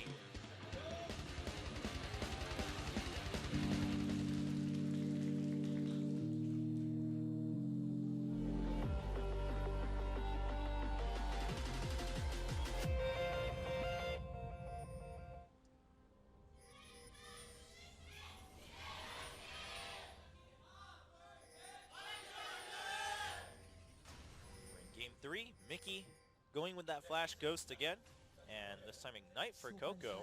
And look at that, Mickey has the right runes this game. Oh. Managed to actually win with his, I presume, Z runes. Yeah, it looked like it. Armor penetration runes. But he did well. Got some solo kills all the same without having that little boost of magic penetration, so maybe he will do even better this time. I loved watching his Vladimir play, just hunting down that Vayne, punishing her in the side lanes, and now we see Coco and Mad Life. Kind of interesting 3-man unit moving around right now. Yeah. Snowflower getting some extra gold with that early harass. So deep ward into the red buff by Anarchy, seeing the 3 people on the bottom side so they can safely walk in and get some vision over that red buff. Looks like we're not going to see any kind of lane swap this game. Instead, Hecarim looking to see if he can sort of take a camp and then head back to shop once he knows what the laning situation is and which items he needs, whether it's a cloth armor or just a stack of potions. It will be a stack of potions. Yes. No lane swap coming in from CJ. No Gromp once again for the CJ duo either. So CJ also trying to hold off to see what the lane situation is, it appears. And we're back to the farming mid laners. Oh, some harass though, but it won't really last that long. Nice poison there. Getting a little ticks of damage, but not anything too much yet. Wow, play start right there. Songyun eating a huge amount of damage from the rockets, so wow, look at the mispositioning already, and Snowflower not able to punish that with just his W. Meanwhile, Mad Life's just gonna dance around the tar, and that's a huge chunk taken right off the bat for an 80 carry. Of course, only having that item and no relic shield either on this Morgana, of course, to help get some of that HP back. So Anarchy actually just going to straight up lose this lane hard unless something changes with a gank. Yeah, there's not much you can do, especially post level 2. I mean, sure, you can have your spell shield and black shield once the wave pushes up, but it's not going to help you catch up per se. And Lyra, the king of the cheese gank. Walked all the way from red for that one. I mean, he was looking for an angle to 3-minute gank top lane, and given his jungle pathing, that would be quite surprising for him to walk into your lane and top with a red buff from blue side at 3 minutes. And he wanted to punish the fact that Rumble doesn't have, just force that flash right there, but he's not going to find that opportunity. Shy playing it a little further back. Yep. And, Coco, if he continues to land his Qs as well as he did at level 1, he'll also stack his passive really quickly. Let's see how well that goes for him. Interesting that Maokai just fell entirely through the draft this game. Of course, both teams first picking blue side or Maokai on blue side, and both teams losing with it. So. Oh, that's true. Maokai. Oh, how things change so quickly in League of Legends. At MSI, it was kind of the must pick for victory, and here we go. Well, it was yesterday too. Lots of Maokai play, and the qualifiers also. So that priority definitely has gone up. But Shy just snowballing straight through on that Rumble in the last game, having some great ultimates and good contributions to those team fights, and also the lack of magic resist coupled with Shy's flat pen itemization was good. Lyra's coming in though. Here, they're gonna blow the flash from Shy, and that's all Anarchy really wanted from that gank anyway. That's all you can really expect. I mean, Shy doesn't have any wards in the top side right now. He did have one that he could have placed in Tri-Brush just to make it a little bit safer, but here we go. Nice start finding onto space, but CJ's turning things around with a lot of damage onto SiêuKINH. So Anarchy can't try to continue that advantage they got with the binding, and here comes Ambition. There's a possibility to dive this, definitely. Space is healing up with a potion. They can get under this tower. Ambition is here. Now they know that Gragas was just topside. They're going to go for it. I love it. And SiêuKINH is caught. He gets slowed, and there's the play onto SiêuKINH. Summoner Heal goes down. First Blood goes over to the Ignite from Madlife. Ambition does take a lot of damage, but takes the legend out. Oh, eventually still gets followed by that last hit. Yeah, he actually didn't quite drop tower aggro while he was on the perimeter right there. So a little bit of a misplay. Ambition probably could have dropped that aggro, and now Lyra's coming in, and there's the zap missing. Yeah, Space is just caught in a lot of trouble. There's Start Binding and the knockback from Lyra to pick up the kill onto Space. Yeah, well, that was a good idea from CJ, but they actually misplayed it pretty badly right there, and then Space sticking around too far up, but...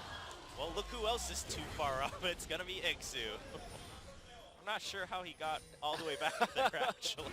That's a long way away. He was proxy farming after he saw Ambition in the bottom side. I actually haven't seen somebody die in a 1v1 proxy kill in a while. That was... I want to see what happened, because that was not normal. Yeah, well, especially pre-ult as well. Yeah. And Mickey, his flash is down, and that's a 3-man gang coming in, and Madlife Blade not going to go in. The hook onto Mickey as he comes up from the pool. Dark binding onto Ambition, but the damage still following through from Coco, and Coco gets an early kill. Madlife is on form with this Thresh. He's doing really well. Snowflower hitting some good bindings too, but it's not enough to turn things around for his team just yet. And that's going to be so good for Coco too. Getting the kill while he has that tier.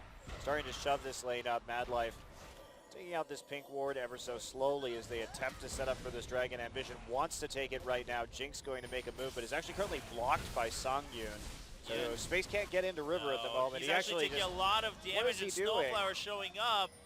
SiêuKINH, one more Boomerang Blade is all he needs. There's the flash coming in and teleport from Shy onto Snowflower and SiêuKINH, but there's the Dark Binding and a nice teleport in from Ixu from behind. He steals the dragon with Onslaught of Shadows.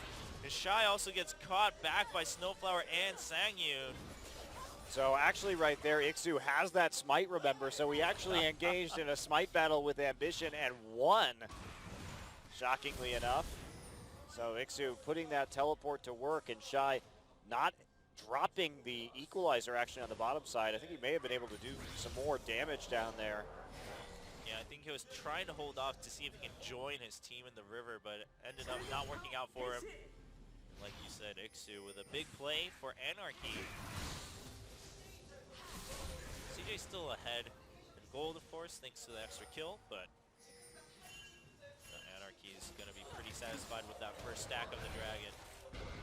It's definitely CJ's to lose right there, especially since they had that position on the bottom side. Space, though, really just trying too hard to get into the river without enough vision and intercepted almost immediately by Songyun and Snowflower. It was just a 1v2, so Space positioning not the greatest, but yeah, and the flash forward from Snowflower after they try to zone Space out with the boomerang blade. He is going to get the stun, and there's the dark binding, and Tormentor Soil, but Space goes in with the zap, and they play him back into the tower. Space gets the kill. A little bit overly ambitious in that situation. Ambition just going to go ahead and take those wolves on the opposite side. A lot of vision there, so they knew that that was a safe move to make, actually. So Anarchy not taking a lot of risk in terms of anyone else joining the fray with the teleports down and the deep wards into the bottom side jungle, but still not quite calculating that damage well enough, and Madlife able to save his AD carry by lanterning him back in and then hitting some clutch plays and Space setting up the traps quite nicely. Yeah, Songyun was of course zoned out by the minion wave, and also they just thought they had the upper hand on Space. So CJ's still going strong, keeping their lead, and Coco stacking up his passive nicely onto Mickey. Yeah, this is not what you want to have a Cassiopeia in the early game, getting that kill and just basically free farming at the moment. Coco's going to be absolutely terrifying come the late game at this stage. Yeah, Mickey had to start with a Spectre's Cowl because he was getting harassed so hard, and that's also going to delay just Vladimir's power by a lot. That's an insane power trap that he's in right now. Having to go for the Cowl this early on, really a bad situation. Not even just building Negatron and then maybe trying to transition into Abyssal later. Just straight up Cowl, getting that HP. So that's not going to turn into anything useful for quite some time. And now Mickey's really not going to do damage until he gets 3 or 4 core items. And by that time, Cassiopeia is going to be an absolute nightmare to deal with. Yeah, I don't really see any option here other than maybe Ixu and Lyra helping cut off Coco a couple times. Lyra is here in the bottom lane. Nice explosive cast onto Space. There's no option for escape this time with Madlife going on a roam. Yeah, he's just trying to clear out vision right there. But again, Lyra really showing up on this Gragas. That's what's been great. Lyra's mechanics on this champion have set up so many plays for Anarchy, especially in that game 1, and he makes it work again. Of course, going Space, not having that flash up yet, so really no defense. And Space wasn't playing too dangerously either. He was trying to farm next to his tower, but there's nothing you can do right there when the On the Hunt comes through and you're knocked into 3 people with the explosive cast. Snowflower and Madlife did see each other Songyun flashing out from the Arctic Assault. I don't think he needed to flash right there. There was no chance that Jinx was going to be there, and everyone else was accounted for with no TP, so you probably could have just gotten hit by that Arctic Assault and just walked back under the turret pretty safely. So a little bit trigger happy on that Summoner spell. That's going to provide more opportunities for CJ and to gank now. Yeah, and a big roam coming in from Madlife. Anarchy does spot it though, so we're gonna have Ixu back off from top lane, and Madlife just come back around to the mid side. Looking for an angle. Snowflower is also here. Snowflower will get spotted by 3 pig wards. He'll take one of them out, maybe. As 2 members of CJ also coming to join the fray. Trying to pressure Snowflower out of there. He already got 1 pink out though from the brush. Look at this mid priority though in terms of vision. CJ Ant is really wanting to punish Mickey. They're coming in with a game plan which is destroy Mickey, and Anarchy can't do anything, which... And a beautiful ult coming in from Ambition. Locks up 2 people. Snowflower goes out immediately. Dark Binding does keep Coco at bay, but a nice ult from Cassiopeia as they chase down onto Lyra. Another play from Madlife. Can he get another hook? No, Songyun's here. Coco got a little bit too happy about getting that kill, and they're going to give the shutdown go onto Mickey. Oh, the super mega death rocket from Space will pick up the kill. Wow. Very accurate finisher there coming in from Space. Just zooming in from the side of the screen. And there was no real defense there for Mickey. Had his flash, but not quite quick enough on the trigger. And let's take a look at this again. I mean, this engage right here. So Ambition, oops, he actually Oh. botched his Arctic Assault over the wall right there, and had to flash as a result in order to get up onto the high ground. There's Mad Life with the follow-up right there, and Sang-yoon in a pink warded brush on the Roan. CJ doesn't have the information in the bottom side jungle to move up that far, and they get punished for it, but there you go, Mickey. Good finish, and the teleport coming in from Ixu was a little late for the situation. So they didn't get much out of that. CJ going for the dragon. Now, there's really nothing that Anarchy can do about this. Of course, Shy does have his TP still available, and Ixu back in his own jungle at this point, just satisfying himself with farming some wolves. So trying to get the steal with the dark binding and the boomerang blade flying in at precisely the same time, but that's not going to work on this attempt. And Coco continues just to bully his opponent. Mickey, fortunately for him, did get some nice gold off of that shutdown onto Coco, so completed his Spirit Visage, but this is a very low damage Vladimir right now. Congratulations, he'll be able to stay alive through a lot. But I mean, it does kind of hurt that that was where the gold had to go for Mickey. But better than no gold at all. So Mickey will now start building up some damage with that Amplifying Tome. Leading into a Revolver, no doubt. ooh, an Amp Tome. So scary. The damage. Mickey's hitting them books. How do books turn into guns, Chobra? I mean, swords. Isn't that antithetical to knowledge in the first place? Don't we have to ask ourselves these questions? If you were a learned man from books, shouldn't you not be making guns? Well, bows turn into swords. I mean, I don't know. Bows have a significant advantage over swords. I don't know why you trade that in, man. You would never bring a sword to a bow fight? No, I don't think so. Coco just keeping full time.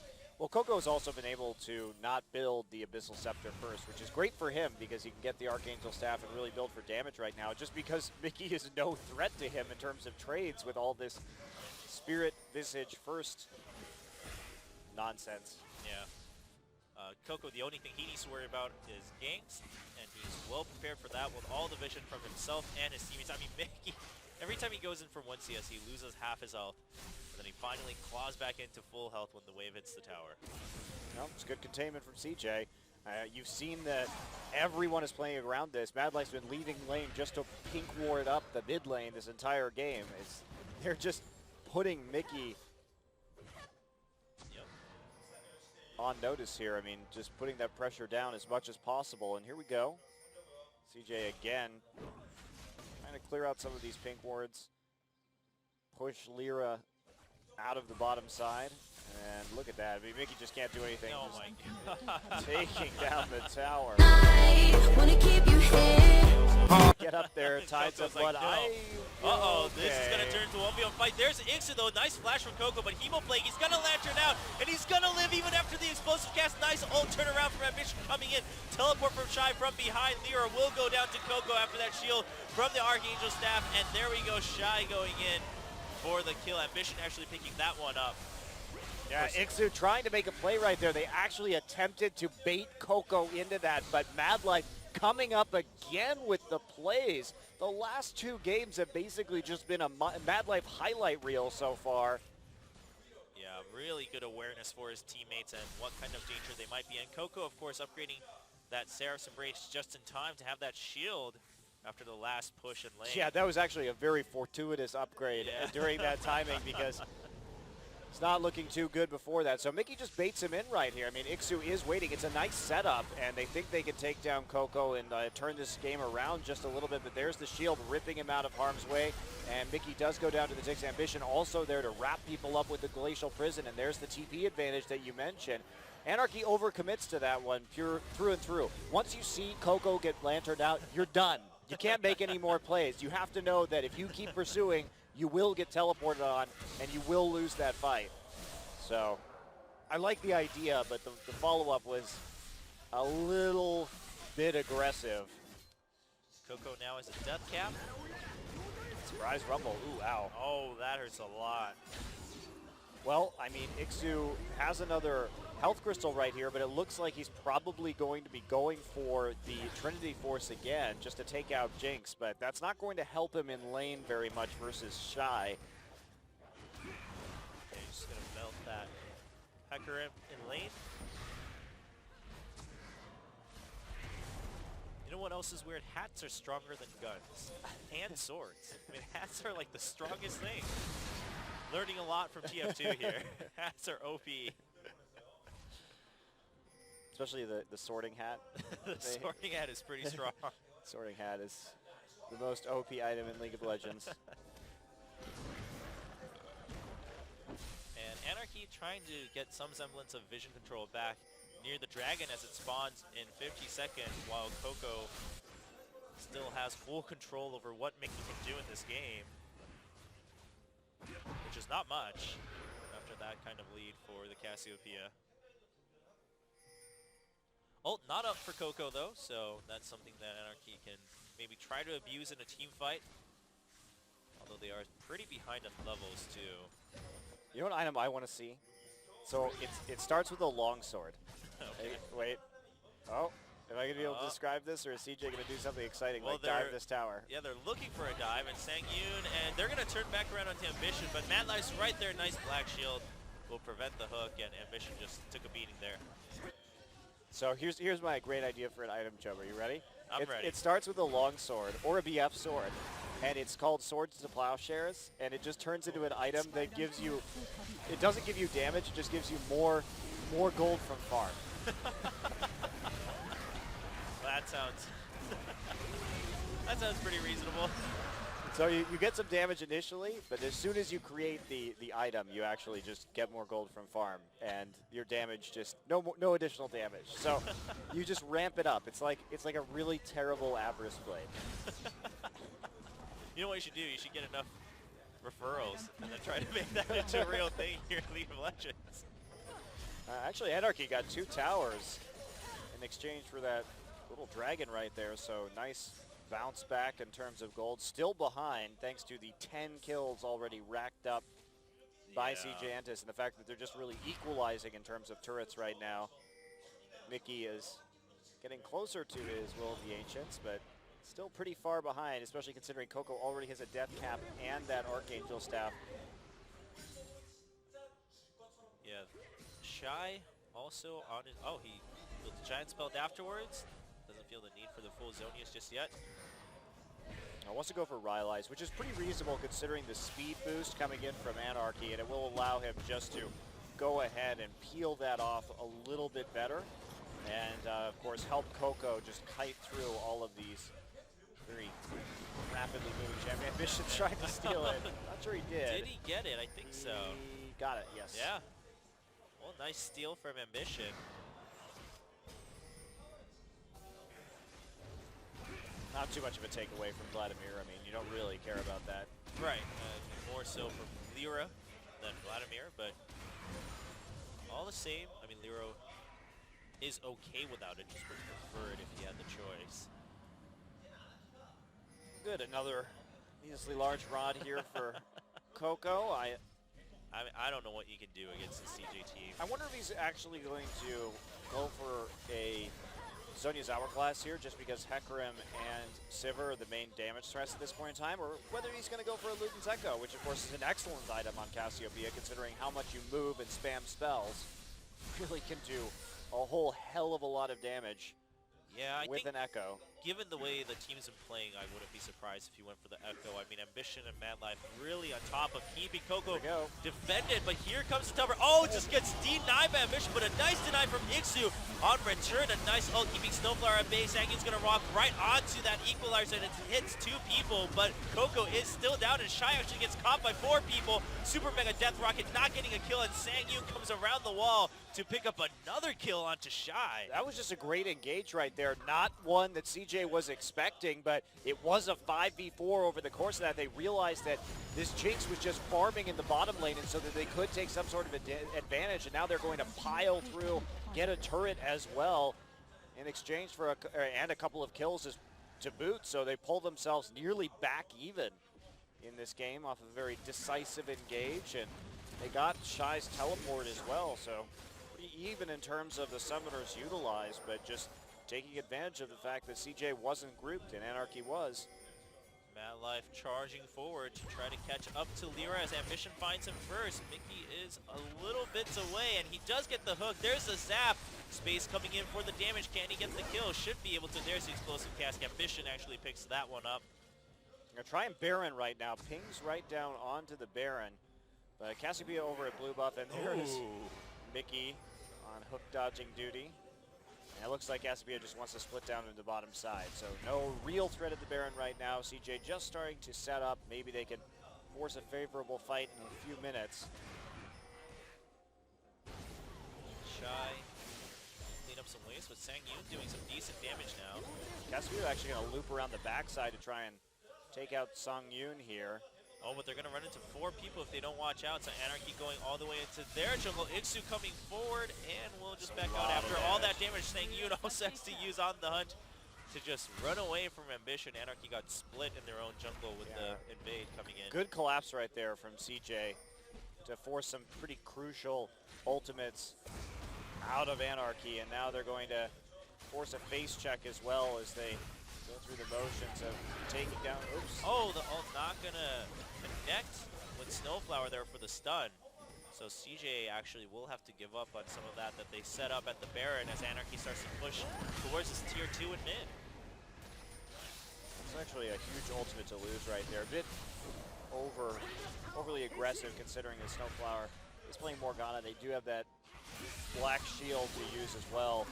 Block some of these ultimates coming in, so a little bit more tempered in their engage. CJ could have been very patient right there considering they had full vision control over the Baron pit and picked a more favorable engagement.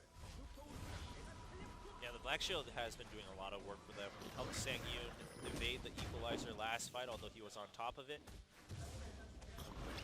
Well, they do have the double spell shield composition going for them right now. 40 seconds until Dragon. Scuttler in the hands of Anarchy as Lyra takes it, and everyone's starting to rush down there. Anarchy with the decisive ward advantage, however. Yeah, no teleports on either side, so Hecker will have to choose a good time to start moving downward. Ping going on in top lane, but I don't think you want to show up there without the teleport with 15 seconds left on the Dragon if you can help it. Do have ultimates on either side. Sejuani's will be up soon for Ambition. Yeah, they really need that up, so CJ can't just go for the Dragon immediately. Ambition controlling this choke right now. Glacial Prison back up, but they have to beat back Anarchy as they try and put some pressure on the bottom turret. Space has to run the very long way around at this point. Nobody here to defend. Shy has to decide what he wants to do. No dive coming in yet from Anarchy. Space still not there. He was trying to farm in bottom side. Slow push making its way towards the tier 2 of Anarchy, but Anarchy uses the time to get the position in the river on the Dragon and outmaneuvering CJ Entis for the moment. Yeah, lots of damage done onto the tier 2 also. Ambition actually gets caught, will be able to dash over the wall. Not taking too much damage. And SiÄU tries to go for some of his own poke with the boomerang play. CJ this time pushing Anarchy back out after Ambition and Madlife keep them at bay, and they're going to start the Dragon. It's going down really quickly thanks to the Jinx and Cassiopeia. Can Anarchy get the seal? Nice hook onto Ekram and a nice Sejuani onto Lyra. CJ will get the Dragon. Ambition does get caught. Onslaught of Shadows goes in for the kill. Evil play onto Coco. Mickey still going at it. There's a zone as Lyra comes back. Madlife trying to get the blade, not going to connect, but Space gets it, and now he's excited. He's going for the team fight. He's going to get the kill onto SiÄU. He's going forward for another one onto Lyra. Nice slow from him, but the zap for the double kill, and he's still trying to chase Iksu, but he flashes forward, and he's getting this hit onto Iksu. He needs about 2 more. There's the zap. Oh, nice dodge by Iksu as his speed comes back up. And Shine not going to find Snowflower right there. Snowflower actually just going to recall in the pink ward, but CJ Entis picked the perfect time to go onto that Dragon. So what happened that prompted that is that right there the 2 spell shields were used, so CJ had a really good timing to get onto the Dragon right there. Shy trying to zone out everybody, hits a nice equalizer that slows down Lyra engaging into this team fight. I think he does a good job of zoning out, but Space turns this thing pretty darn quickly. They don't have vision in the brush right there, so CJ able just to play with the brush in order to make sure that a lot of that damage just is missed out on by Anarchy. But why they decided to go for the Dragon immediately was there was a bit of a mistake made by Anarchy where Snowflower and Songyun both used their spell shields at the same time onto Sivir, which meant that those were on cooldown. So there wasn't really a good way to get Sivir in a position where Sivir wasn't going to get crowd controlled in that situation. So they were a little bit worried about that. That's why CJ went onto it instantly after seeing the Black Shield and the spell shield go down. Well done by CJ for sure. Rylai's now completed for Shy. Coco also had a pretty good ult in that fight. Of course, Mickey pulling under it to try to get more damage down, but couldn't finish the snake. Nice hook. He'll also be blocked by a nice Black Shield. And CJ now taking control, or trying to take control of the Baron area. Yeah, they only have one lens right now, though, or upgraded Oracle's lens, so they don't have the best ability to bait right now because Anarchy has managed to see Mickey trying to turn it around with a Hebo Plague onto two members, mainly onto Coco, but they're not going to find the fight they want. Ambition trying to find an angle for Glacial Prison. Won't get it, though. Wow, they actually got a TP advantage for that. Yes, they had to blow Mickey's Flash and the Sivir ultimate, but Shy needing to TP in immediately so that Anarchy didn't get another 4v5. It was actually a pretty good bait, and Anarchy really coming out ahead on that one. Now they can sort of safely split push. As we see the pings coming down, Ixu heading into the top side. All right, CJ still ahead, about 3K in gold. I mean, they are ahead in pretty much all fronts, if you really think about it. But if Anarchy keeps this up, and once Mickey finally climbs back into shape in terms of items, Anarchy could try to get a really sick team fight off to turn the game on its head. They just have to keep methodically clearing out these wards. They need to go back and buy more pinks. Shy returning right now with a pink ward of his own, just so they could actually start effectively baiting this Baron pit. Yep. There we go.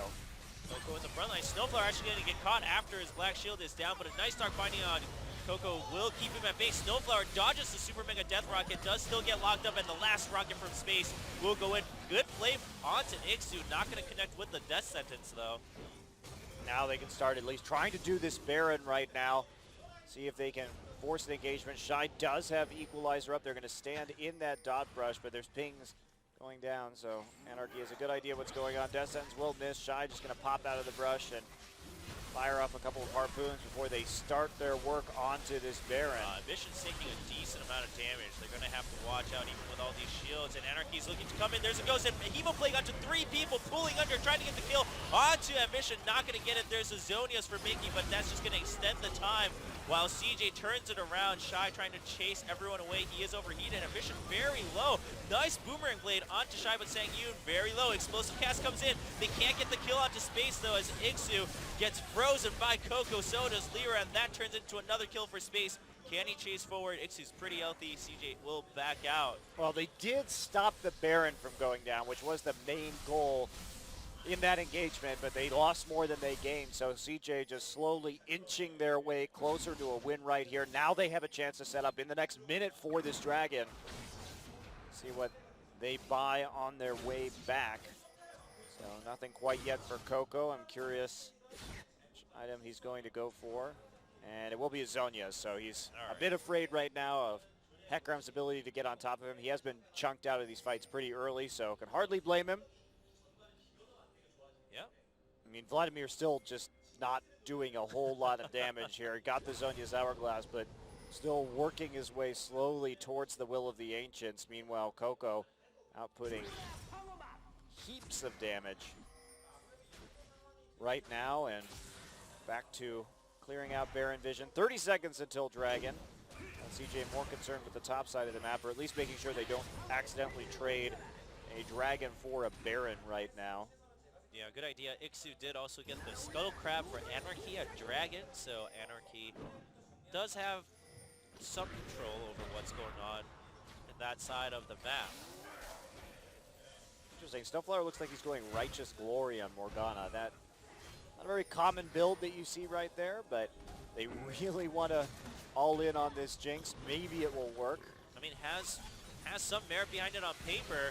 CJ's just going to start the Dragon. They can finish it so fast with the Cassiopeia and the Jinx, but Lyra looking for a steal. There's the explosive Cassie and the Black Shield. Sejuani still gets the smite. Ambition securing the Dragon for CJ, and an equalizer to try to turn things around. Hebo playing onto 4 people. Mickey is zoned down to the fight as Ixu also has to run away, but there's the follow through onto Ixu from Ambition.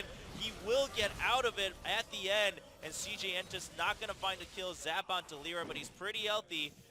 Lyra also making sure that CJ doesn't pursue any of his teammates. Yeah, safely backing away. Ixu is low, but CJ's not going to go ahead and risk another Baron attempt right now. Just go ahead, play this one methodically, wanting to take this series home in as safe a manner as possible.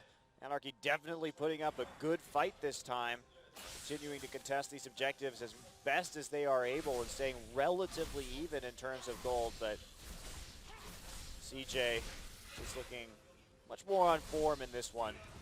You have to hand it to Anarchy though for taking CJ to 3 games and winning game 1 as decisively as they did, and then putting up a fight here is impressive for this very new team.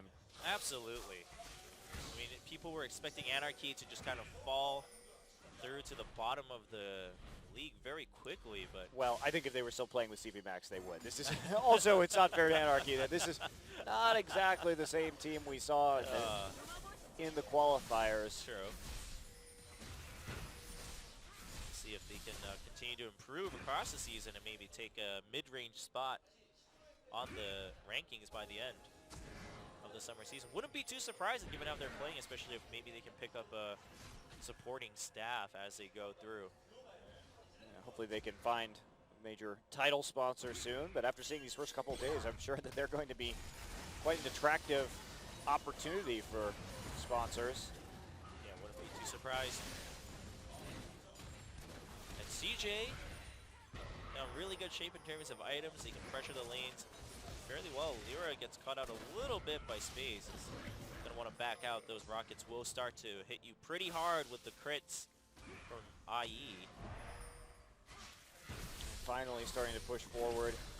I mean, CJ on the cusp of that 5th Baron regardless, or Dragon rather regardless, and they have enough pink wards to fully clear out that Dragon pit right now, even if the Oracle's looks is down, but they're going to find Ixu. Is going to get hit pretty hard, eventually runs away, and there's a super mega death. Rocket not going to connect, but that keeps Ixu's zone. Lyra gets caught, there's the Black Shield. Nice explosive cast to keep himself alive, but what an ultimate coming in from Ambition, lining them up for the equalizer. Space going in, gets the kill on to Mickey, a double kill for Space. That was such a good equalizer from Shy to follow through while Space was carving through the turret so he could reset and then join the rest of his teammates. And CJ looking to continue rolling right now, just trying to wait for this minion wave, see if they can actually do just a little bit more damage to the base before they have to retreat. 20 seconds on the main carries. Yeah, there is a lot. There's a nice teleport from Shy. And we are going to see the tower getting chipped through. I mean, Space is just going to chunk these out as Ixu also gets caught and goes down as Lyra finally spawns back up. Snowflower also getting caught. CJ Entus with a nice victory in Game 3. Should be able to take the series 2-1 over Anarchy. Well, great win from CJ.